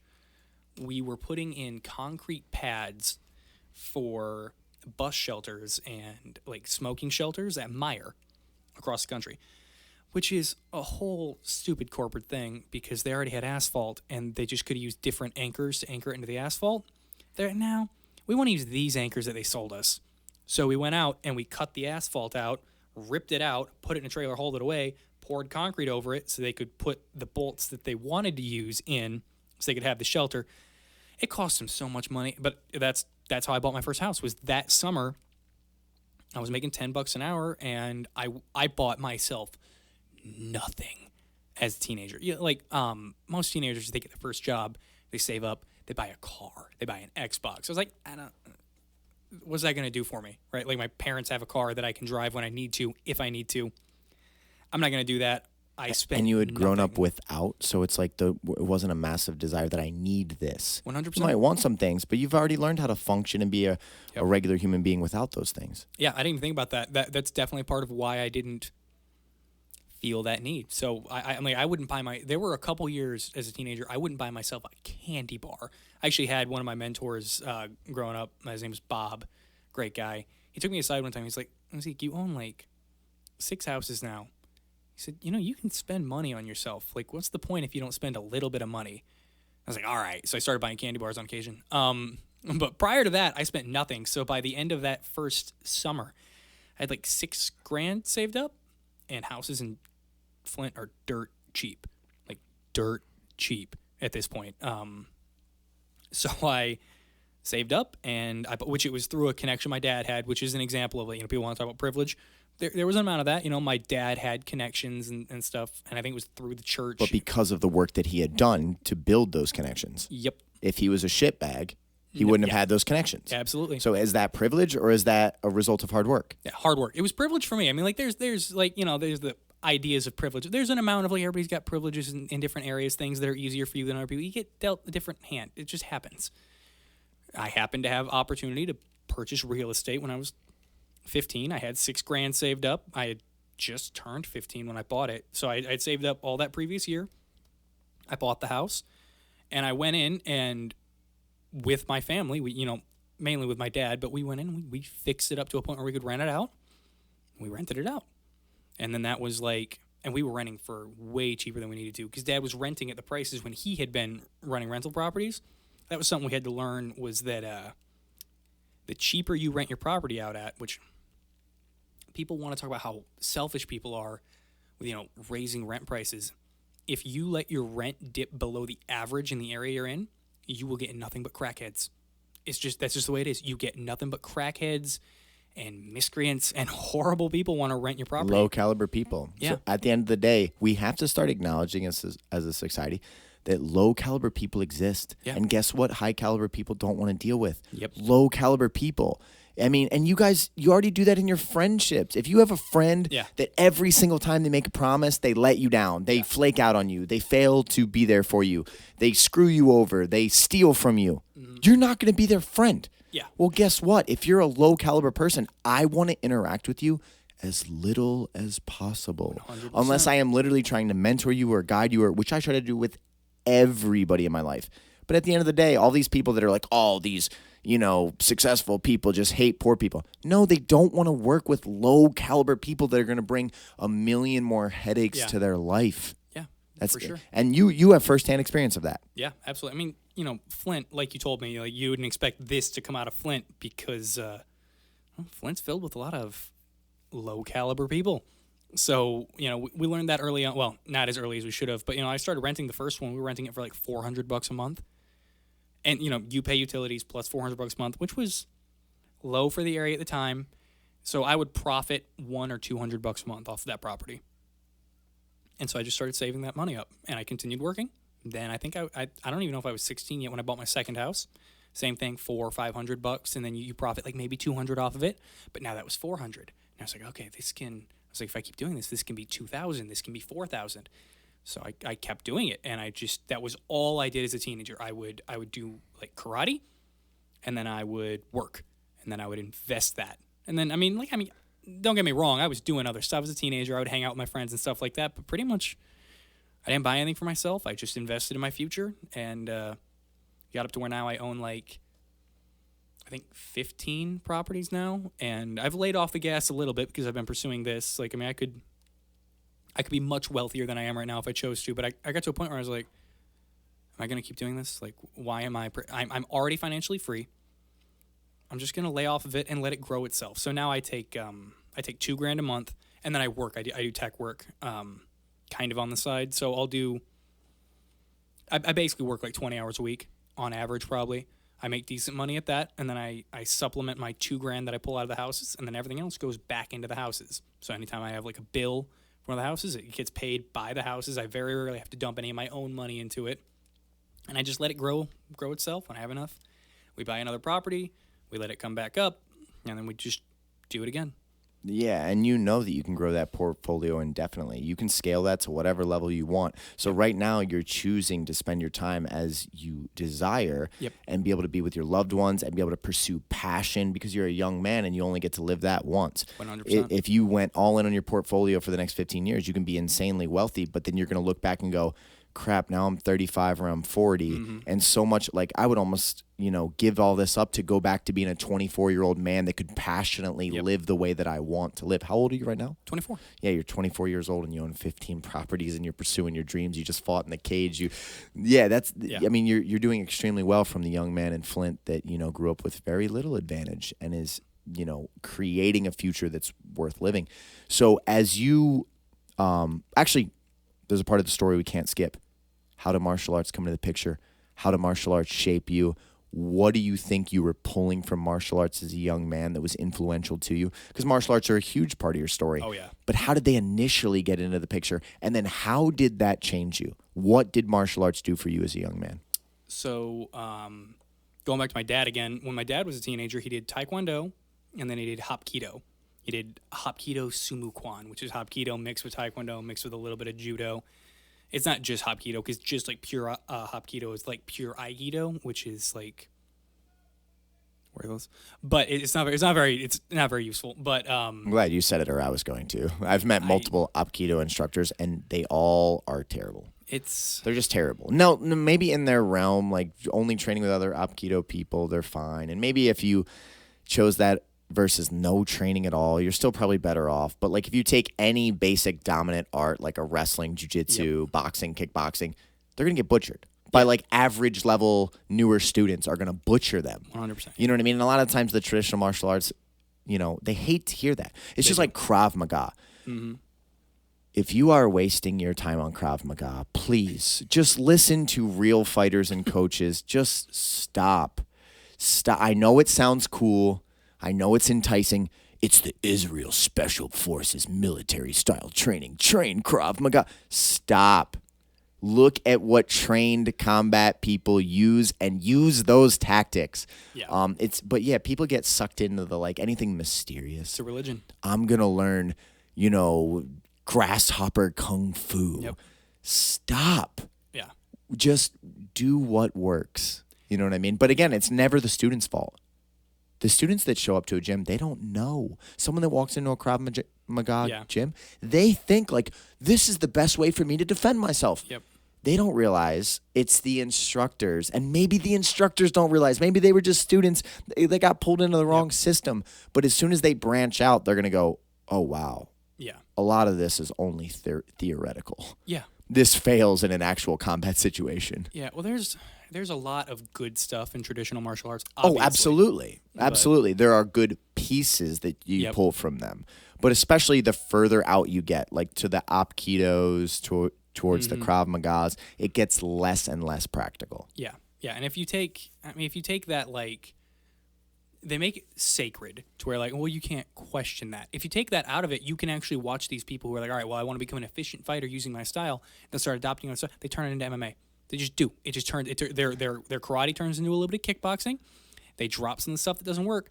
You have to recognize that the reason traditional martial arts persists is because there's something valuable to it. It's not just fighting. Just fighting is very valuable. It's a martial art. There's more to martial arts than just fighting in traditional martial arts. Absolutely. I never liked forms, but there's a value to forms. Forms are like meditation in motion. You already know what you're doing. You're just doing it, you're putting power into it, you're working on using your body properly. There's a lot to that. I don't value it that much. I never really have because I've always been more into fighting. But people get so much out of martial arts, unfortunately, without learning how to fight a lot of the time.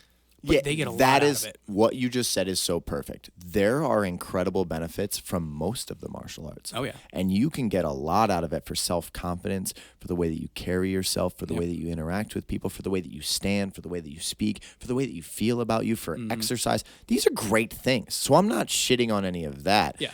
You summed it up very well there. You could learn all those benefits and be a terrible fighter. Yep. And you could be terrible at real self-defense. Yep. The only thing that frustrates me as a coach of martial artists is the illusion of like, oh, I'm safe now because I train these things. No, that's not the case. Does that mean that there wasn't tremendous benefit from you training? Absolutely not. There's probably profound personal growth and relationship building and et cetera, et cetera, et cetera. So martial arts came into your life at what age? And then how do you think that changed you as a young man? So I always had martial arts because my dad did those growing up. Oh, so you were growing up in karate. So kind of. I grew up with my dad. He would always like spar with us. He'd poke at us. He would teach us how to do things properly to a certain extent. And then when I was 10 or 11, I think it was 11, but I like fresh 11, I got into, it was called Tai Bong Sudo is the style. Tai Bong Sudo is a mixture of Taekwondo, like Tung Sudo, which is what I do now, which is what I was told I was doing. My instructor was an interesting guy. I love him to death. Interesting guy. He's very odd. I'll tell you a little more about him in a minute. But so he's like Taekwondo, Tung Sudo, a little bit of Jiu-Jitsu, and then you did a little bit of Arnis in it. And so I started doing that when I was like 11. I did that till I was like 14, and I loved that. It was like, I mean, I was happy to be there. And by the way, part of like homeschooling, that was our gym, was that we had to go to karate. I think we did like, I don't know, 3 days a week or whatever. So that was our athletics in my house growing up. Like I never did any, like you saw me, I can't throw a football. I never did any, and I'm a fairly athletic guy. That actually shocked me. When we were at my house and we were throwing around the football, you are so athletic. The way you move is incredibly athletic. I can show you new techniques and you pick them up very quickly. You have good body awareness. But throwing a football, you just haven't done it. No, so nobody ever taught me how to. Yeah, I never realized it wouldn't just naturally translate. Yep. I never thought about that. Yep, not at all. No, I played basketball a little bit when I was like 11 or 12. That fell off. I did it for one season, and I did it through a Christian organization called Upward, where you couldn't steal the ball because stealing is wrong. Bro, you have to say that one more time in the podcast because I'm going to clip that. Tell me the name of the organization, tell me the sport, and tell me what the rule was because of why. So I grew up doing basketball for a little while in this organization. It was a Christian organization called Upward. It was Upward Sports. They did soccer, football, basketball. I played basketball 1 year and soccer 1 year, but we did basketball, and you weren't allowed to steal the ball because stealing is wrong. I love that so much. It's not even funny. Listen, I thought the funniest sports ideology I ever heard was let's just not keep track of score because everybody's a winner. You're like, this is a game. This is a competition. The point of this is to grow and to see hard work and to see exceptional examples of talent and then strive to be like them instead of being like, you're all winners because stealing is wrong. Stealing is wrong. Anytime you allow emotions to make decisions, they can take you off course because, objectively, stealing is wrong. We're playing a game. Yes. Where part of the rules of the game are if you give me any opportunity to take that ball from you, taking the ball. I'm taking the ball. Yep. It doesn't mean I'm a terrible person. That is hilarious, Ezekiel. I've never heard of that in my life. That one of my one of my only memories of my mom being angry, not at me when I was a kid. Like I mean, she was angry at me a lot. I was a little bit of a little bit of a shithead as a kid. But one of my first memories of my mom being angry was when I was playing upwards basketball, and she was teaching me how to play basketball because my mom was an athlete in high school. I don't know if she played basketball. She played volleyball a lot though, and my mom's pretty athletic. I mean, you saw her. She's in her 40s. She's almost 50 now, and she's in incredible shape. But she taught me. She was teaching me how to play basketball, and I was like, "Well, we're not allowed to steal the ball." She's like, that's the stupidest thing I've ever heard. She was so mad. It was extreme. It's funny looking back on it. I'm so happy you just told that because I was terrified that you were going to say that you stole the ball off your mom. And she was like, you can't do that. No. Your mom is a realist. Your mom Yes. was like, that is the dumbest thing Yeah. I've ever heard in my life. Yes. Yeah, I just recently had a doctor on this podcast, a woman that was telling me that, one of the local soccer clubs around here, they were not keeping score. And I was like, guys, listen. Athletics are incredible for children. They're so good to develop them into little winners and learn about failure and learn about how much it does suck to watch someone else be better than you at something. And you know what that does? Makes you realize you have to grow. You have to learn from them. You have to take inspiration. You might have to train harder. You might have to seek out guidance. There's amazing lessons in that. As soon as we get down to ideologies like, we're just not going to keep score because you all win, it's going to destroy the benefits that come from learning how to be a winner.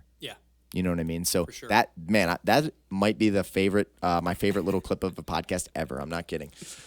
Yeah, so that happened. But probably partially because it was so watered down, I didn't really get into sports because of that.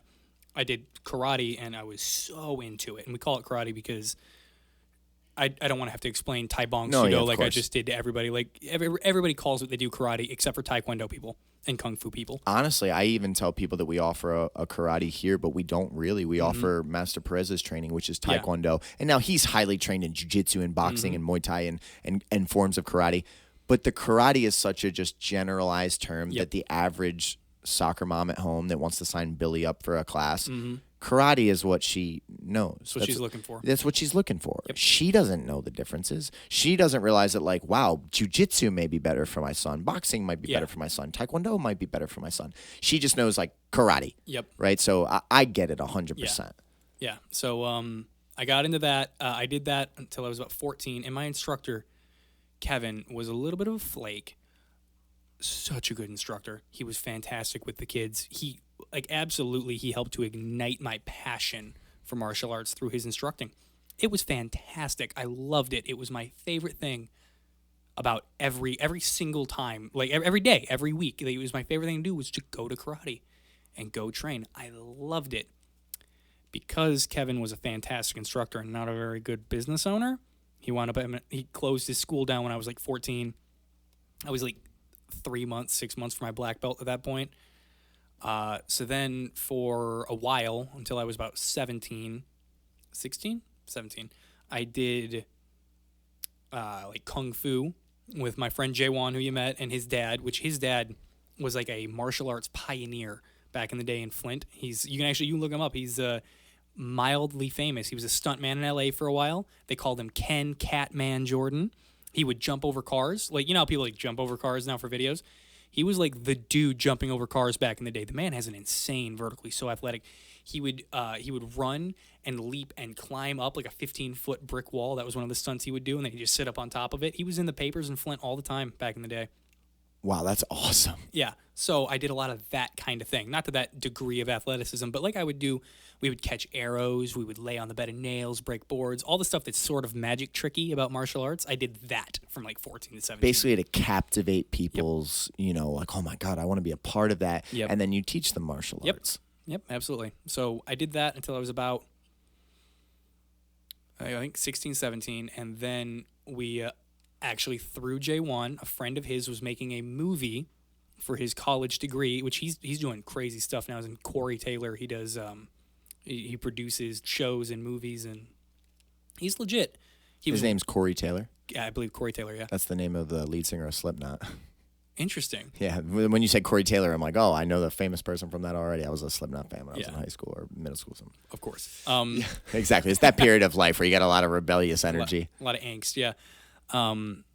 But so Corey's brother Paul taught Shotokan, and I met him while we were doing our little mini action movie that was not on par with what Corey does now. But I feel like I can say that because Corey does amazing stuff now. But I was like, oh, there's an actual like dojo I can go train at. So I set it up, and it was super cheap. It was like $40 a month at the time to go train at Paul's dojo, which, by the way, Paul, if you're still charging $40 a month, you got to up that a little bit, my guy. He should absolutely be making more because he's a good instructor. I wound up leaving I was only there for like 6 months. I got my yellow belt under him, and I enjoyed it for most of it. And Paul, if you're listening, I'm going to be frank, and I love you, man. But it wasn't quite what I wanted. There was no competition, and they were very anti-competition. Like the school that I wound up at was right up the road, and they talked smack about it. Like, you know, all they care about is like trophies and stuff. But what do you care about? Like, you know, what do we do? Like, it gave me a competition. So I had a friend that I met through driving school. So this is right around I got my license, and she trained at Flushing Karate, which is where I train now. I still train. I started when I was 17. I left Heian Karate Do. Shout out. Again, great place if you want to learn traditional martial arts from one of the most passionate men I've ever met, by the way. His name's Paul. I'm so sorry if I butcher your last name. Musolf. He's just so passionate about traditional karate. You can learn a lot of concepts from him. If you want to learn how to like really fight, I recommend you come here. But if you want to learn like awesome traditional martial arts from a passionate guy, Paul's a great place to go. And if you want a little more competition, you can go to Flushing Karate where I train. If you want to fight, come here. They're all good in their own ways. But I transitioned because I wanted to compete. I wanted to get back to sparring because we very rarely did that. And then I just started training in Tung Sudo like full time. I was there 3-4 days a week, which they offer 4 days a week. So I was there 3 or 4 days a week, and I'd be there for as many classes as I could. So when I first started, I was like, here's my history, here's what I've got. And we did the same form. So I was able to escalate a little quicker through my belt. So I skipped almost a year of training right off the rip because I was like, yeah, I know these forms. We tested through it. It was fine. I started competing again, and I did really well. Like I did really well. I kept winning things, and it was very, very important to me. I've got 2 memories in martial arts stick out to me. I have a whole collection of medals. If you see, I stream on Twitch now. If you look in the background of my room, there is just a wall of medals and trophies from my Tung Sudo career because I did really well. But there are 2 medals on there that I really remember. One, the first time I took second place in sparring, I was so mad. I was 17 going on 18, and I was so upset. I was like a little kid. And I remember being embarrassed about how upset that I was, but I just couldn't get over it. I was just angry. That was a big point of growth for me. I think that was the day that I learned how to lose. Then, the second one, you know who Bill Wallace is, Superfoot? Yeah, of course. I went to his tournament. I was like, all right, I want to try like a sport karate thing outside of what I normally do. The rules are a little different, but, you know, I do really well in Tung Sudo. I'm going to try that. I go off to do that one. And it's ironic. That is my most important medal. It's a participation medal. Because I lost. I got my butt kicked at that tournament. And in front of Bill Wallace, who was like one of my heroes. I was like, it's Bill Wallace. And he just watched me get walloped upside the head. Yeah, anyone that goes to a Bill Wallace tournament is probably fully committed to the fighting combat style of what Superfoot Wallace represented. You know, so you were facing way higher caliber people from all over that were all in on that. Yep, like sponsored sport karate fighters. Like, you know, they were legit. And I mean, I've grown a lot since then. I don't think that if I went back now with all the karate skills I've attained since then, because I was only like 18, 19 at the time, I don't think I'm beating the guys who I was in competition with. I mean, they were high level. I mean, they were a little older than I am, and they were more committed than I am to martial arts now, or not martial arts, karate now. But yeah, it was a turning point for me. Like it was the second time that I learned how to lose. I learned how to not be as embarrassed, I guess, because I'm like, you know, I already lost in front of Bill Wallace. What's the worst that can happen now? It was I'm gonna get knocked out in a fight. Who cares? Whatever. Bill Wallace watched me lose on points at the thing that I'm actually good at. That was a big one for me. That medal means a lot to me. So let's talk about, you know, you're getting out of high school, you're early 20s now, you've got multiple investment properties going on. Society would tell you that, like, hey, just go all in your career right now. What you need to do is scale your portfolio, become a businessman, make as much money as humanly possible, and that's the American dream. Like, that is the messaging that comes down in our culture. You somehow found yourself getting interested in MMA. Which is a whole nother road that we should talk about. First of all, how did MMA come into the picture? What stopped you from going into the, like, you easily could be an extremely greed-driven, I'm just going to make as much money as humanly possible. I'm going to fit the mold of what America tells me to be. Mm-hmm. You didn't go that way. Explain that transition.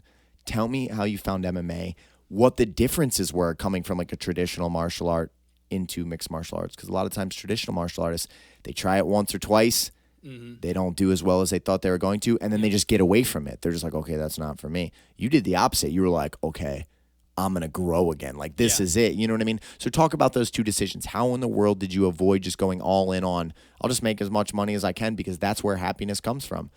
And then how did you find MMA? I never was fully committed to being as rich as humanly possible because, like we talked about earlier, I've read my entire life. I've learned from other people's mistakes my entire life. Wealth doesn't make you happy. And I was already financially free as a 19-year-old. That is huge, dude. You know how many people don't understand that concept and they chase things that they have no value for, that they have no passion in, their heart doesn't care about at all. Then they wake up one day at 25 or 30 or 35 going, I have dedicated my life to the wrong pursuit. And that is devastating because then you have to almost go back to chapter 1 and figure out, where do I go from here? Because this sucks. This isn't it. Yeah. You know what I mean? I know people that are crazy wealthy that are on antidepressants and are damn near suicidal because they just don't value their life at all, or they pushed out good people in the pursuit of that greed. You know, so you got it early on, but a lot of people don't get it. You know what I mean? So that's an amazing little bit of insight there. Like, man, you hear people say money will not make you happy. And then you'll hear all the rebuttals. Yeah, but it makes this. No. If money comes as a result of something that you are passionate about, you're being incredibly happy. You're chasing your dreams. If money comes as a result of you sacrificing your character or doing or, you know, being a part of something that you don't believe in or care for at all, you might find yourself more depressed than you've ever been because now all of a sudden you can't hide behind, you know, when you're depressed and broke, it's easy to think that if I had money, I would feel better. Like, I should be depressed. I'm broke. Exactly. If you have a ton of money and you're still depressed, that's almost more desperate. Yeah. It's more hopeless. Yeah. Because you shouldn't feel that way, or at least that's what society told you. And now here you are being like, this isn't the right answer. You know, so that's huge. How in the world did you find mixed martial arts, and what made you say, you know, I have my time, I have money, I'm going to do this thing? So I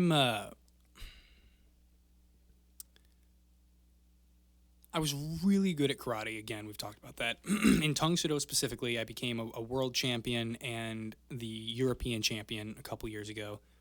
Both those competitions were international or just Europeans? Or like, because I don't know anything about Tung Sudo competition. So where did you compete? Tung Sudo, it's just a style of karate. So it's not as big as going to like the World Sport Karate Association tournaments. It's not like that. It's very large, though. We have a lot of schools throughout the world. The European one, I went to Europe and I fought all the European guys. Which it was in Cardiff, Wales. That's incredible. Yeah, the Portuguese guy was the toughest one for me. The big, tall guy, and that guy was he was tough to kick in the head. He was very tall.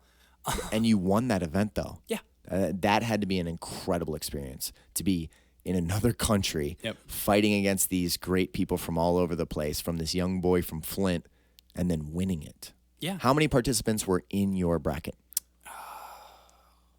12, I think. That's awesome. And those are 12 of the top of the food chain to go to the European Open or whatever they would call it. That's already top of the food chain. Those are the people that feel they're meant to be there from you know, several countries. The people who compete. Yeah. 100%. Yeah. Yeah, it was, I don't know, it didn't feel like this huge achievement because, to be honest with you, I was pretty sure I was going to win when I went over there. Like I said, I've always been very confident. I was egotistical as a child. I was an arrogant kid. So it didn't feel like this major thing because you're like, I know I can do that. I'm positive I can already win that event. Yes. And then you proved yourself correct. Yeah, for sure. Yeah, I don't know. I went over there and I think the more important part of that trip was, like, the tournament was a big deal to me. I had a good time with that. It meant a lot to me. I spent a month in Europe. So what I did, and again, this is part of when I was 14, I was like, you know what, I want to do whatever I want to do. So I'm going to start accruing wealth now. So I bought a one-way ticket to Europe when I was I like 21 at the time, I think. I bought a one-way trip. I went up through Canada because I have a friend in Toronto. His name is Emery. He's Turkish, actually. That's a whole other weird story. He was a Turkish ambassador to Costa Rica. the dictator in Turkey decided that everybody from the school that he went to as a kid needed to die. He had to flee the country. He had to go to Canada. He's in Canada now. He's a successful businessman in Canada. Emery's a very interesting guy. So I went and stayed with Emery for a couple of days, and then I flew out of Toronto to London, and I stayed with one of his friends, another Turkish guy, in London for a few days, and I was there for almost a week before the tournament, and I lived on. Have you been to Europe? I have not been to London. No. Okay, so over in the major cities in Europe, they all have because I've been to Ireland. I've been to Okay. Belfast, but I've never been to London. Okay, so but you're familiar with the idea Yeah. of like it's all these old buildings, right? And they're not tearing them down. Yep. So all their like supermarkets or whatever, they're just tiny little thing, hole in the wall. Tesco was the one that I went to all the time. They had this 5-pound meal deal where you would get a snack, a sandwich, and a drink. So I'd get a Snickers bar because it was like high calorie and satisfying. I'd get a sandwich, and then I'd get like a big bottle of water, and that was what I would eat throughout the day. And I walked over 100 miles while I was in Europe. I was just walking all day. I mean, what else am I going to do? I'm not driving around there. So I was just going from museum to museum, seeing the sights, doing all that. So I spent my first week there in London, seeing things, enjoying myself. I went to, where was the second place? It was, Cardiff. I went to Cardiff after that, had the tournament, had a really good time. I went and I had zero, I told you my family all flies by the seat of their pants. Like the way we vacation is ridiculous, but I found this app called, I think, Skyscanner. You pull it up, you select the location, the airport you're closest to, and it'll organize flights by price. So I was like, all right, for $80, I can be in Dublin. Bet. So I went to Dublin. I stayed in Dublin for a few days. I went to Berlin for a few days. I went to, what was the other? I think I went to another one in Ireland. And then I looped back to London, and I was hanging out in London for a couple of days. And I was starting to miss America a little bit. I was like, all right, I kind of want to go home at some point, but like I need to stay here for at least a few more weeks and do something. I'm not going to do this trip single again. I was already engaged at that point, which, I'm a very traditional guy. I was like, I want to get married. I want to be financially free. These were all goals I set as a teenager, and I just did them. So I married Emma, you met when I was 21. 21. It was right before I turned 22. It was a few months after my Europe trip, but I was like, this is the only time that I'm gonna be staying in hostels and try, because if I got my wife with me, we're not staying in hostels and eating at Tesco and just like making it. I mean, I spent less than $2,000, I think, being in Europe for a month. What an incredible experience that was, too. It was. Until the end of your life, you're going to remember that trip. Yeah. And I love the fact that you were like, man, I was just flying by the seat of my pants. Yeah. I'm a man that wakes up each morning, and at some point I'm gonna have to eat something, and I'm gonna go check some things out, and I'm gonna explore the world. I'm very similar in that way, where my fiance can't understand it at all. Like when I was in Tokyo, I was just walking through the streets. I would just leave the hotel, and I would just wander. And then when I got to a point where I'm like, I'm hungry, I would search around. I'm gonna eat here, and I would go into a random place, and like those were. I cherish those memories very deeply. Like there's something just so simple about that type of way of living, of just like, I'm going to explore and experience this world and blunder into new, places and conversations. And it's so fulfilling. I'm sure you felt that way too. Absolutely. Yeah. I had an amazing time over there. It was a good time. The only person who was rude to me was a German lady. It was the only person who was rude the entire time I was over there. Why? What happened? I was at it was weird. It was an underground grocery store that I found myself in. I was walking through a mall and I said, where's this escalator go? There's another one down. Dude, There's so another similar. one down. Nobody understands how I can be like that. That's exactly how I am. Where does that go? Well, I'm going to find out. And I just go. Yeah. You know what I mean? And some people are like, well, what if you get murdered down there? I don't even think like that. I'm just like, I'm going to go check it out. Yeah. Well, part of that is having that extreme confidence where you're like, nothing bad has ever happened. Yeah. Whatever happens, I'll handle it. That's the mindset I have. Yep. It always works out every time. Always works out. So I was down there, and it just kept going down. Yeah, it went way deeper than I thought. I was at least like a level or two underground. And you found yourself in purgatory, and the woman was guarding the gates. No. Yeah, pretty much. No, it was just this random grocery store. And I'm walking around the grocery store, just hanging out, seeing what kind of foods they have in Germany. And German and English are very similar languages, the way they're structured and everything, and the sounds are similar. It's like you've got German, Dutch, and then English, and they just like really line up.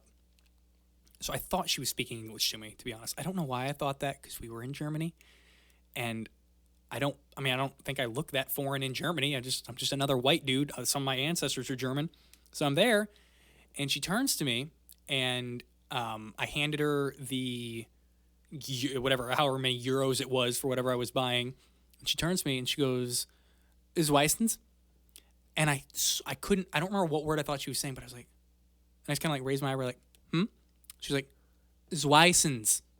And I was like, I still thought she was speaking English, and she was like, Zweissens. And I was like, I didn't know what to say. I was flustered. I was like, English? Which I guarantee you it's the way that you said it that set that woman off. It's English? She's like, you're in Germany. Oh, my God. She turned. She's like, 2 cents. And I was like, oh. I was like, I don't have any. And she was like, all right. And then she gave me the change. She was looking for exact change. Only person who was rude to me the entire time I was over there. That is so funny. Yeah, I felt, she said, I felt bad about that. 2 cents. There's your English. Yeah. Wow. I did not mean to be rude, but I was definitely the rude American tourist there for a second. But like I said, what an incredible trip. And if more people could find a way to build confidence within themselves that allow them to go into the world and explore in that fashion, you find extreme happiness and things like that. And I can't really explain why. There's just something about being part of this human thing where you can just wander and you can just be yourself and you can just take life as it comes to you with no planning and no structure. Yep. It's a very freeing feeling. It reminds you that like you can live in a way that is much simpler than what you're doing. For sure. You don't need to be, crippled by fear. You don't need to be you don't have to micromanage every decision you're going to make. That leads to you create a fairy tale in your mind of how things are going to go, and they rarely go that way anyway. Yep. You just allow life to happen. Yeah. You know what I mean? And I don't think a lot of people understand that because you have to have a lot of confidence to do that. Yeah. Or you have to be very stupid. One of the two. So, you know what I mean? I think one of the two. So let's talk about your transition into MMA. How in the world did you hear about MMA? Well, I mean, obviously you probably hear about it all across society, but what made you decide as a traditional martial artist, hey, I'm going to give this MMA stuff a shot? So my first exposure to MMA, when I was doing karate, my instructor, Kevin, was an MMA fighter. He actually, I don't think he ever went pro, but he was an MMA fighter. He had a blue belt in jiu-jitsu, and he fought. And this was back in the 2010s when it was a little more Wild Westy, but not as bad as it used to be. But he was a fighter, and he had a bunch of fighters that he was training out of his dojo where he taught karate. So I grew up, I would do karate. And then the next class... This is the guy that wasn't really that responsible and the business closed. And correct. That's the story. But he was the really passionate, great instructor, and he was a fighter. Absolutely. Yep, that was Kevin. And he... I would do my karate class, and then the next class would be like cardio kickboxing.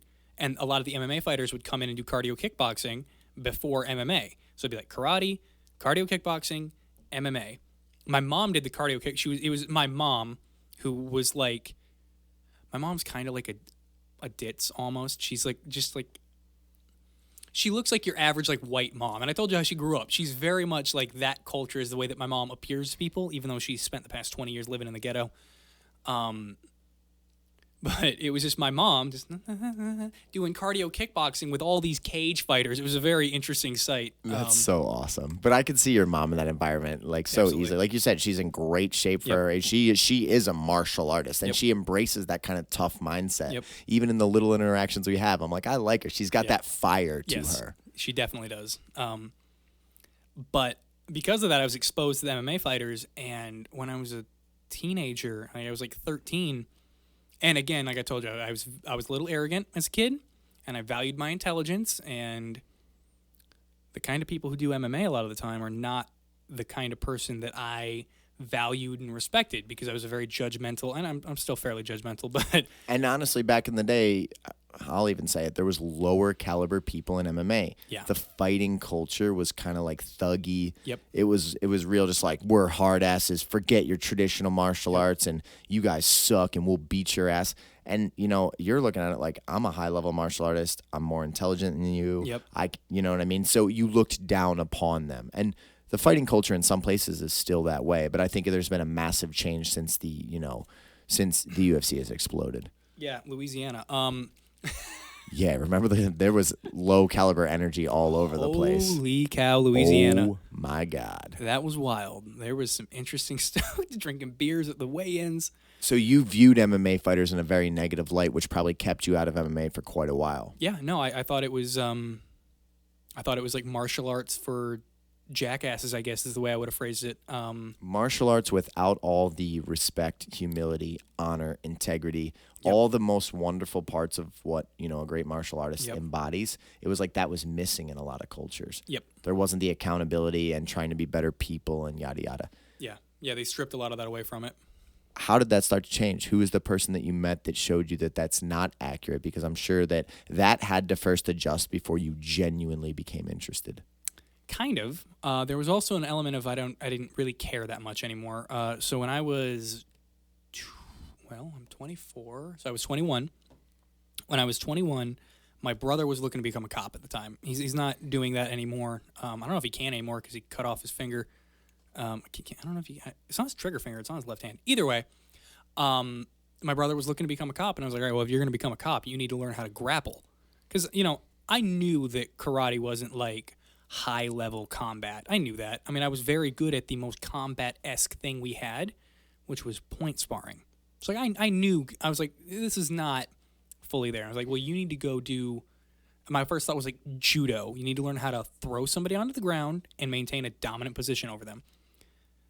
And I knew Waleed Bunini through Taekwondo, and he had opened a school in Flint, and Tim Estruth was teaching judo and BJJ at his school. I was like, all right, Corbin, if you're going to do this whole cop thing, I really want you to come with me, and we're going to do this together.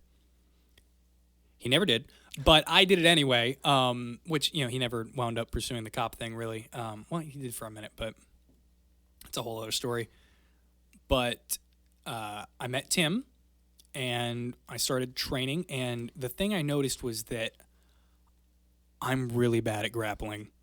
I think I'm decent at wrestling by nature. I think I'm built for it pretty well. Not that I'm good at wrestling, but just by nature, I'm okay at it right off the rip. But like jiu-jitsu, I was so bad at, and I would come in, and Tim is a tough dude. Tim's like, he fights at what, 145, 135? 35, yeah. He fights at 35. I come in there, and I was a little fluffier at the time. I was like 200 pounds. And, this man was manhandling. And I wasn't surprised, but, man, Tim beat the shit out of me to a certain extent every week. And I would come back every week, and it turned into, it was me, Tim, and Chad.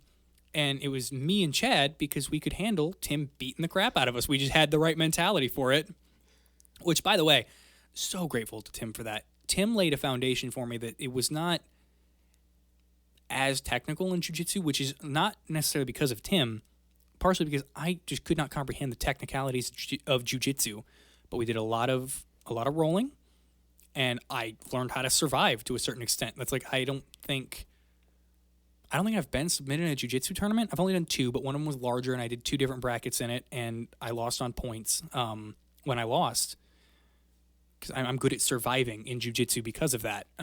Tim's tough. Tim made me tough. Oh, yeah. If you leave a limb out with him or It's leave gone. your neck out, it's gone. It's he's his. snatching it up 100%. So you had to learn to survive. Yep, absolutely. So I did that with Tim for a while, and I realized, I was like, okay, I'm enjoying this differently than I enjoy karate. And I'm enjoying it in a way where, like, I'm going home, and I'm like, oh, okay, I need to do this to be a better man. I've got to pursue this. I'm not going to be a baby. We're going to push through this. And like one of my first classes, Arden beat the crap out of me. And this 14-year-old girl, like, I remember I was like, all right, I'm going to do, and she jumped over what I was doing. Her shoulder came down into my lip. I'd never owned a mouth guard before that. Well, I did a little, like, I had one, but I threw it away because I hated mouth guards. I bought a mouth guard after that because, it just busted my mouth to crap. And like a 14-year-old girl just beat the 14-year-old girl, and not that I was like upset by this, but it was a shocking realization. Like, that girl could have killed me had she chosen to in that moment. She absolutely had that choice. Absolutely could have. Imagine if more men had that realization, these dudes that walk around thinking there's that, I'm a badass just because I'm a man and I listen to this type of music. And if I get fired up, I guarantee you I'll win a fight. Yeah. And you're like, dude, there is a substantial amount of 14-year-old girls that have dedicated their life to training, whether Yep. it's wrestling, jiu-jitsu, their fathers were professional Yep. fighters, that will maul you, that will strangle you Yeah. against your will. It's like people listening to that wouldn't even want to hear those words. So like, no, I'm so much more physical, I'm bigger. They don't believe It's it. like, you don't understand. When you end up on the ground for the first time and they snatch your neck up and you don't know how to react, and they're going to fully commit 100% Yep. of their effort to strangling you unconscious, Yep. by the time you try to problem solve it, you're just going to be waking up and realizing, Hope you wake up. yeah, exactly. Wow, this girl just snatched my life up from me, and it was only her mercy Yep. that let go. Yeah. You know what I mean? And like, that's a huge realization. Yeah. And one of two things happens in that. People are either fascinated by it and then they want to grow and learn, or they just never go in that environment, around that experience again. Yeah. Because they just want to delete that memory. They're like, nope, sorry, that one's gone from the reserves. And, like, that was Yep. just We don't think because about of, that. exactly. We don't think about that. We Yep. just move forward. Yep. 100%. Yeah, so I did that, and I realized, like, I haven't experienced, like, true failure in karate, like, very, very rarely. Like, I'm high level in point sparring, and even in forms, which I don't care for forms that much, but I got really good at them because I did them a lot, and I win a lot. People like me. I'm kind of like I'm like sort of a big deal in the local Tung Sudo circle. A lot of people really like me and get along with me, and I don't fail that much. And there's not a big fear or feeling of like this could go poorly. And I didn't feel like I was climbing the mountain very much anymore. And I was like, okay, well, I probably need to be. This is a new mountain. Yeah, it's a new mountain. So I started pursuing jiu-jitsu more aggressively. And then I did stand up with Tim a couple of times. And I was like, okay, a couple of my karate things work. You just lose it, absolutely. He's beating the crap out of me. I remember the first time we sparred, I hit him with a front kick. And I was like, okay, that was good. That was karate. And I got him right up into the solar plexus. I was like, perfect. And then he hit me with an overhand right that sent, which I didn't understand anything about boxing and like the distance. I was like, yeah, this guy's pretty short. He hit me from across the room, and then I wound up on the other side of the room, man. He hit me so hard with that overhand. It felt like anyway. Like I hadn't been hit like that before. And I realized, like, okay, I've got things to learn. There's progress to make here. And I decided that I wanted to actually compete in it. And I talked to him, and I was like, Tim, we train like 1 or 2 times a week here because you live in Midland, which is fine. Tim has sacrificed so much to teach people. That man has done so much for me. He is so giving, and he doesn't. I mean, he's not making a profit. He comes to Flint twice a week. He makes no profit off of that. And he's done that for a sustained period of time. Tim time. has been doing that for a very long time. Right now, without airing any of it, Tim has not been in the academy because of some life stuff going on. But Yep. I'm really hoping that he gets through it, clears his name, and can get back in here, because I've witnessed good parts of that man for a long period of time. And I think if we went out into the communities that he's affected and we talked to a plethora of people, there would be a literal army of people that would attest to the fact that that man really tried to help them, guide them, give to them. And I'm really hoping that the allegations that have floated around that are just inaccurate, because I've seen those parts of Tim for such a sustained period of time. Yeah, no. So hopefully that can all go away. But, people of integrity expect to be believed, and when they're not, they let time prove them right. Exactly. And the truth usually always wins in the end, as long as you're resilient in your stance and you stay after it. You know what I mean? Yeah. So good? I get it. So let's shift to, you get in MMA, you start training. How do you hear about SFS? Talk about your first time stepping in the cage, like what that was like, because it's an entirely new experience. Yeah. And then we'll go over your last fight, and then we'll wrap this podcast up with kind of like looking into the future now. You have a new mountain in front of you. You're around a bunch of other dream chasers. You're at the perfect age, and like everything is kind of coming into alignment. So let's tell those 3 parts. Like, how did you hear about this academy? What was it like to step in the cage for the first time? What were the differences you felt in the second fight? And then we'll kind of paint the future. So I talked to Tim, and I was like, I'm not training enough to do what I need to do. And I was doing jiu-jitsu, maybe MMA, 1, maybe 2 days a week. And I was doing karate 3 days a week. And I do like 3-4 hours of karate, and I teach for most of it at this point. Because when you get to a certain level, you have to teach. There's no way around that, especially in traditional martial arts. So I've done a lot of teaching in that, and I was teaching at 2 different schools, which I still teach at the other school occasionally, but I've cut back to 1 day a week that I do karate now, and I've transitioned fully to MMA. But I talked to Tim, and I was like, hey, would you be offended if I pursued MMA through SFS? I was like, this is where you go. It's legit, clearly. I mean, you go there, you've chosen to go there, and you live further away than I do to come to SFS and train like you do. I was like, would you be offended if I transitioned? Because I still train with Tim, but I primarily train here. On Tuesday at 4 o'clock, I train in Flint with Tim, and then I drive up here and I do another session of jiu-jitsu here, and then we do MMA. So like I try to definitely make sure that I'm in Flint training with Tim as much as I can, but I was like, can I pursue it at SFS? Would you be offended by that? I was going to anyway, but I wanted to make sure, I want to talk to him. You wanted to get his blessing. Like, yeah, it's not like I'm like, Tim can't teach me anything else. Like, if I were to move in with Tim and just train on Tim, it would take a long time to learn everything I could learn from Tim, if ever. I mean, the guy, there's a lot there. But, that wasn't as much of an option as SFS. This was the correct way to go. I talked to him, and I came in here, and I don't know if you remember, I sent you a message on Facebook. I was like, hey, here's who I am. This is what I'm looking at pursuing. I just want to see what I should do. And I think you recommended Elite to me. Signed up for Elite. And I've been doing it ever since. And I'm here, 4 or 5 days a week? I mean, because I generally, I've been out of town so much lately and sick so much lately. But, Fridays I wrestle. You do Monday, Tuesday, Thursday. I do everything else. Sunday mornings we train. I'm here a lot. And you've grown tremendously from when I first met you until now. Like, your skill progression has been really, really shocking to witness, especially your boxing and your jiu-jitsu and your counter wrestling. Oh my God, the counter wrestling, especially between your first fight and your second fight, goodness. It was like a completely different human being. Yeah. And the guy in your second fight, in my opinion, was a much better wrestler than the first one, and yet stronger, and you completely shut down all of his wrestling attempts. That showed me tremendous progress, and that was one of the main things I was looking for in that fight.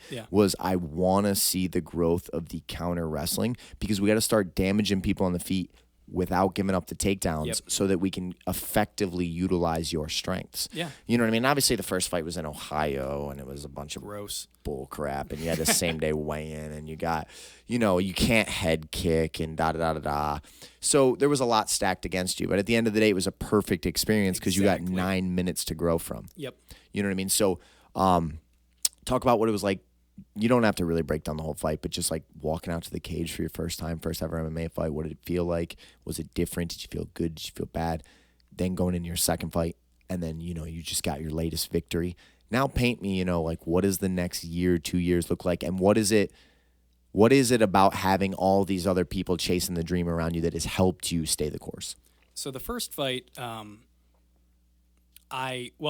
into that fight, I felt like, and this is a struggle, this is one of my biggest struggles, is that I feel like my time is so limited.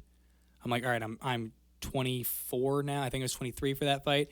I was like, I'm like, most fighters retire before they're 40. I was like, I've spent the past 10 years doing something different, but, similar but different. I'm like, I'm getting into this kind of late, and I'm looking around, and I got kids like Ivan and Randy, and I'm like, these guys have been doing it since they were, young, and they're little animals. These guys were like 17, 18. They're savages. I'm like, I gotta catch up. And I was like, all right, I need to see where my holes are at, what I need to pursue.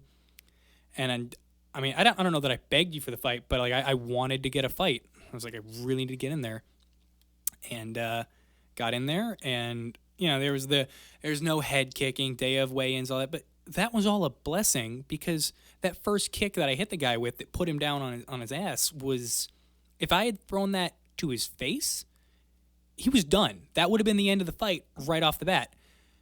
I didn't need that. You don't need. I know I can kick people in the head. It might have felt amazing, and it might have been like, oh my God, I knew I could do it. Yeah. But we wouldn't have got the crucial lessons that we got. Yeah. You know what I mean? For sure. And plus, it laid the groundwork for Kate to throw it in her first fight. Yeah. Yeah. Oh my goodness, Kate, that girl. But yeah, I got out wrestled for 2 out of the 3 rounds and lost 2 out of the 3 rounds. I'm like, hey, maybe I should work on wrestling a little bit. And I've really been hammering wrestling as much as I can since then. And so then we go into your second fight. Yep. You fight this kid that's super strong, Yep. who is going to just blitz at you Yep. and try to wrestle you. And even his last fight, we heard people talking about it in the crowd before the show where other fighters were talking about it. Like he was mauling his previous opponent and just got Yep. too tired and gassed. Yep. But like he was wrestling him into oblivion. Yep. So you were going to face a guy that was going to come at you at 1,000 miles an hour at your weakness. Yeah. You know what I'm saying? And like, what a perfect test. Yeah. Because it's like, okay, if I'd have knocked that first guy out with a side kick to the face, I wouldn't have adjusted that much. I might have listened to James. Yeah, I got to make some adjustments on my wrestling. Yep. But we would have kind of just kept it going, you know, as per normal. Yeah. Now all of a sudden, you have that fight. He beats you, and you're like, all right, Yep. I'm better than that. Yep. You make the adjustments. You fight a way higher caliber wrestler, and you completely shut him down Yep. through every opportunity, and even take him down at one point. At one point, you almost reversed to him going to the ground where he went to the butt, and then you guys scrambled up. Yeah. But it was like from counter wrestling to threatening to take him down, Yeah. and then going back to clinch work. How good did that second fight feel at the end, even though it sucks that it ended at the end of the first round with him refusing to get off the stool? But it's because he threw everything at you Yeah. and it failed. He was like, listen, I'm gassing. I'm getting brutalized to the body with knees. Yep. I'm hurt. I'm going to come out as a fragment of the version that I just came out in the first round, and this guy hasn't even got to open up on me yet. Yeah. Nah. Yeah. How did the end of the second fight feel? And then, you know, how has that motivated you for the future? It was a little disappointing Because of the anticlimactic finish. yeah, because like I knew I was like we're at the end of this round and I could feel him loosen. I hit him with that knee and he like loosened up and I was like, oh yeah, this is gonna go my way here in this next round. He's tired. And he turned to his coach and he's like, I'm done. You can't. You've got me in your corner and instead of being like, hey, what do I do? You're like, I'm done. After that knee, but he didn't get off the stool. And I was pretty confident that second round I was going to be able to actually keep him up a little bit more and actually hit him a little bit. Didn't happen, but that's okay. You know, we've always got the next one, and it was an interesting one. I don't think most people have that story on their record of dude just quitting, but it's Louisiana, so you know. There's weird. different calibers, right? Yeah. I don't know. I felt good. I felt good going into that fight, too. I felt good going into my first fight. Like I told you, I've always been more confident than I deserve to be, even from childhood. And like going in the first fight, I had no nerves. People kept telling me, like, you know, once you get your hands wrapped, you have that. I'm sitting there like, no, this is good. Still feel good? Yeah, and I got in the cage. I felt good. I kicked him. I still felt good. I got wrestled. I felt a little less good, but I still felt good. You know, I'm calm. I'm in there. I've competed at a fairly high level before. Second fight, I did feel nerves until I got my hands wrapped. I felt like a little bit of like, I really don't want to lose again in front of everybody I know, but you know, here we are. This is what we're doing. So let's do it. This is the mountain. Yep. So once those hands were wrapped, I was like, all right, it's go time. Let's go. And felt confident. Felt good. Fight ended the way it ended. It was all right.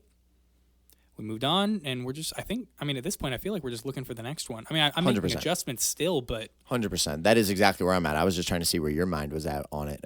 But overall, I really want to reassure your mind in the like, you know, I started too late. I'm 24. Don't think like that at all. Randy Couture started MMA in his 30s.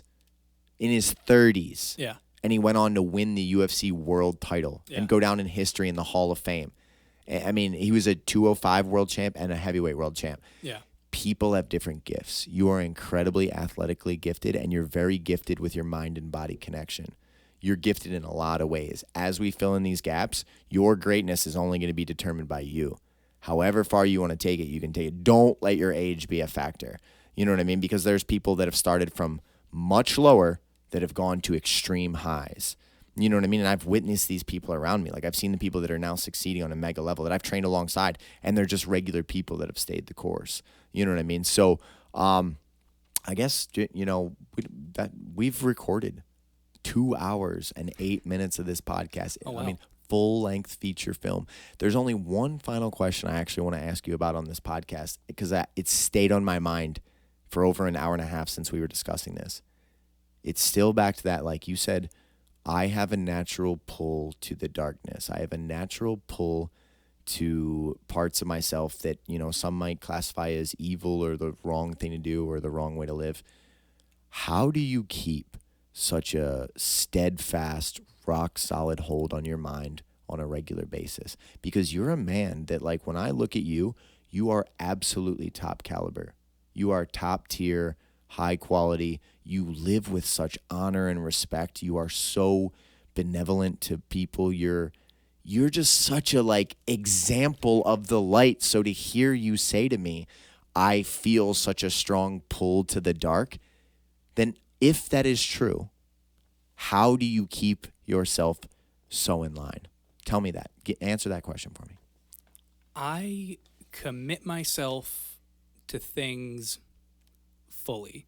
So when I choose to pursue something, to be a certain way, to do a certain thing, I stick to it. And there's no need to have excuses. There's none of that. I just push forward on it. And I think that when you're doing the right things, that naturally comes out. And I mean, like, I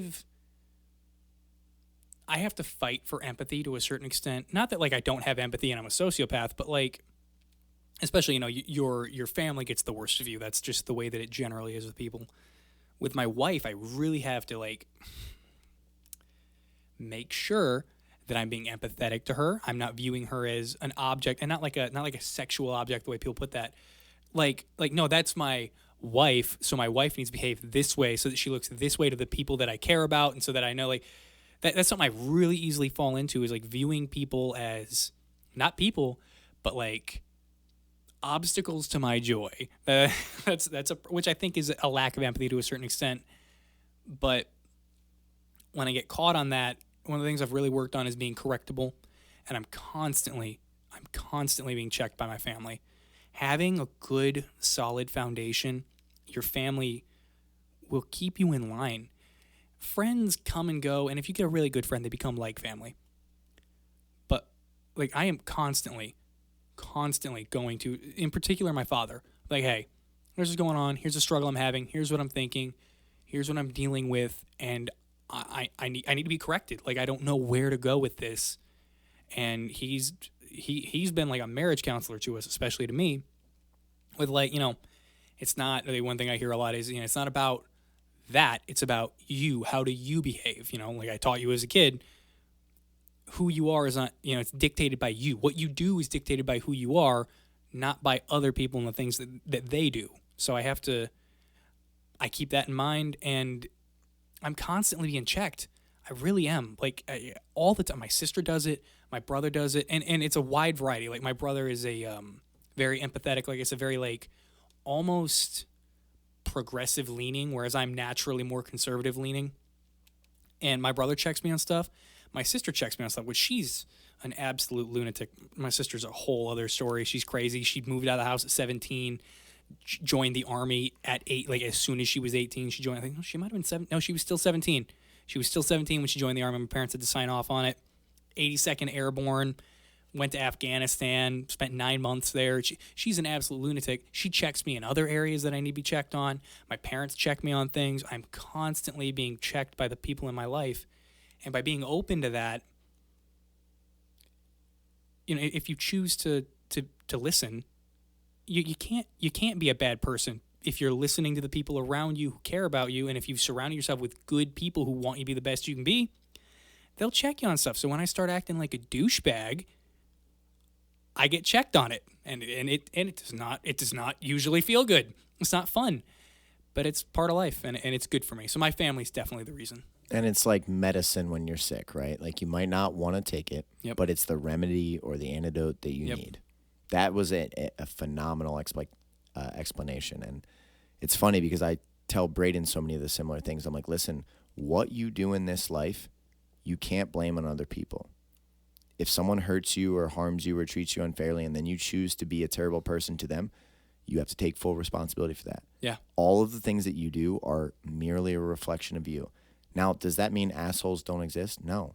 There might be people that treat you incredibly unfairly. There might be people that do things that are just objectively wrong.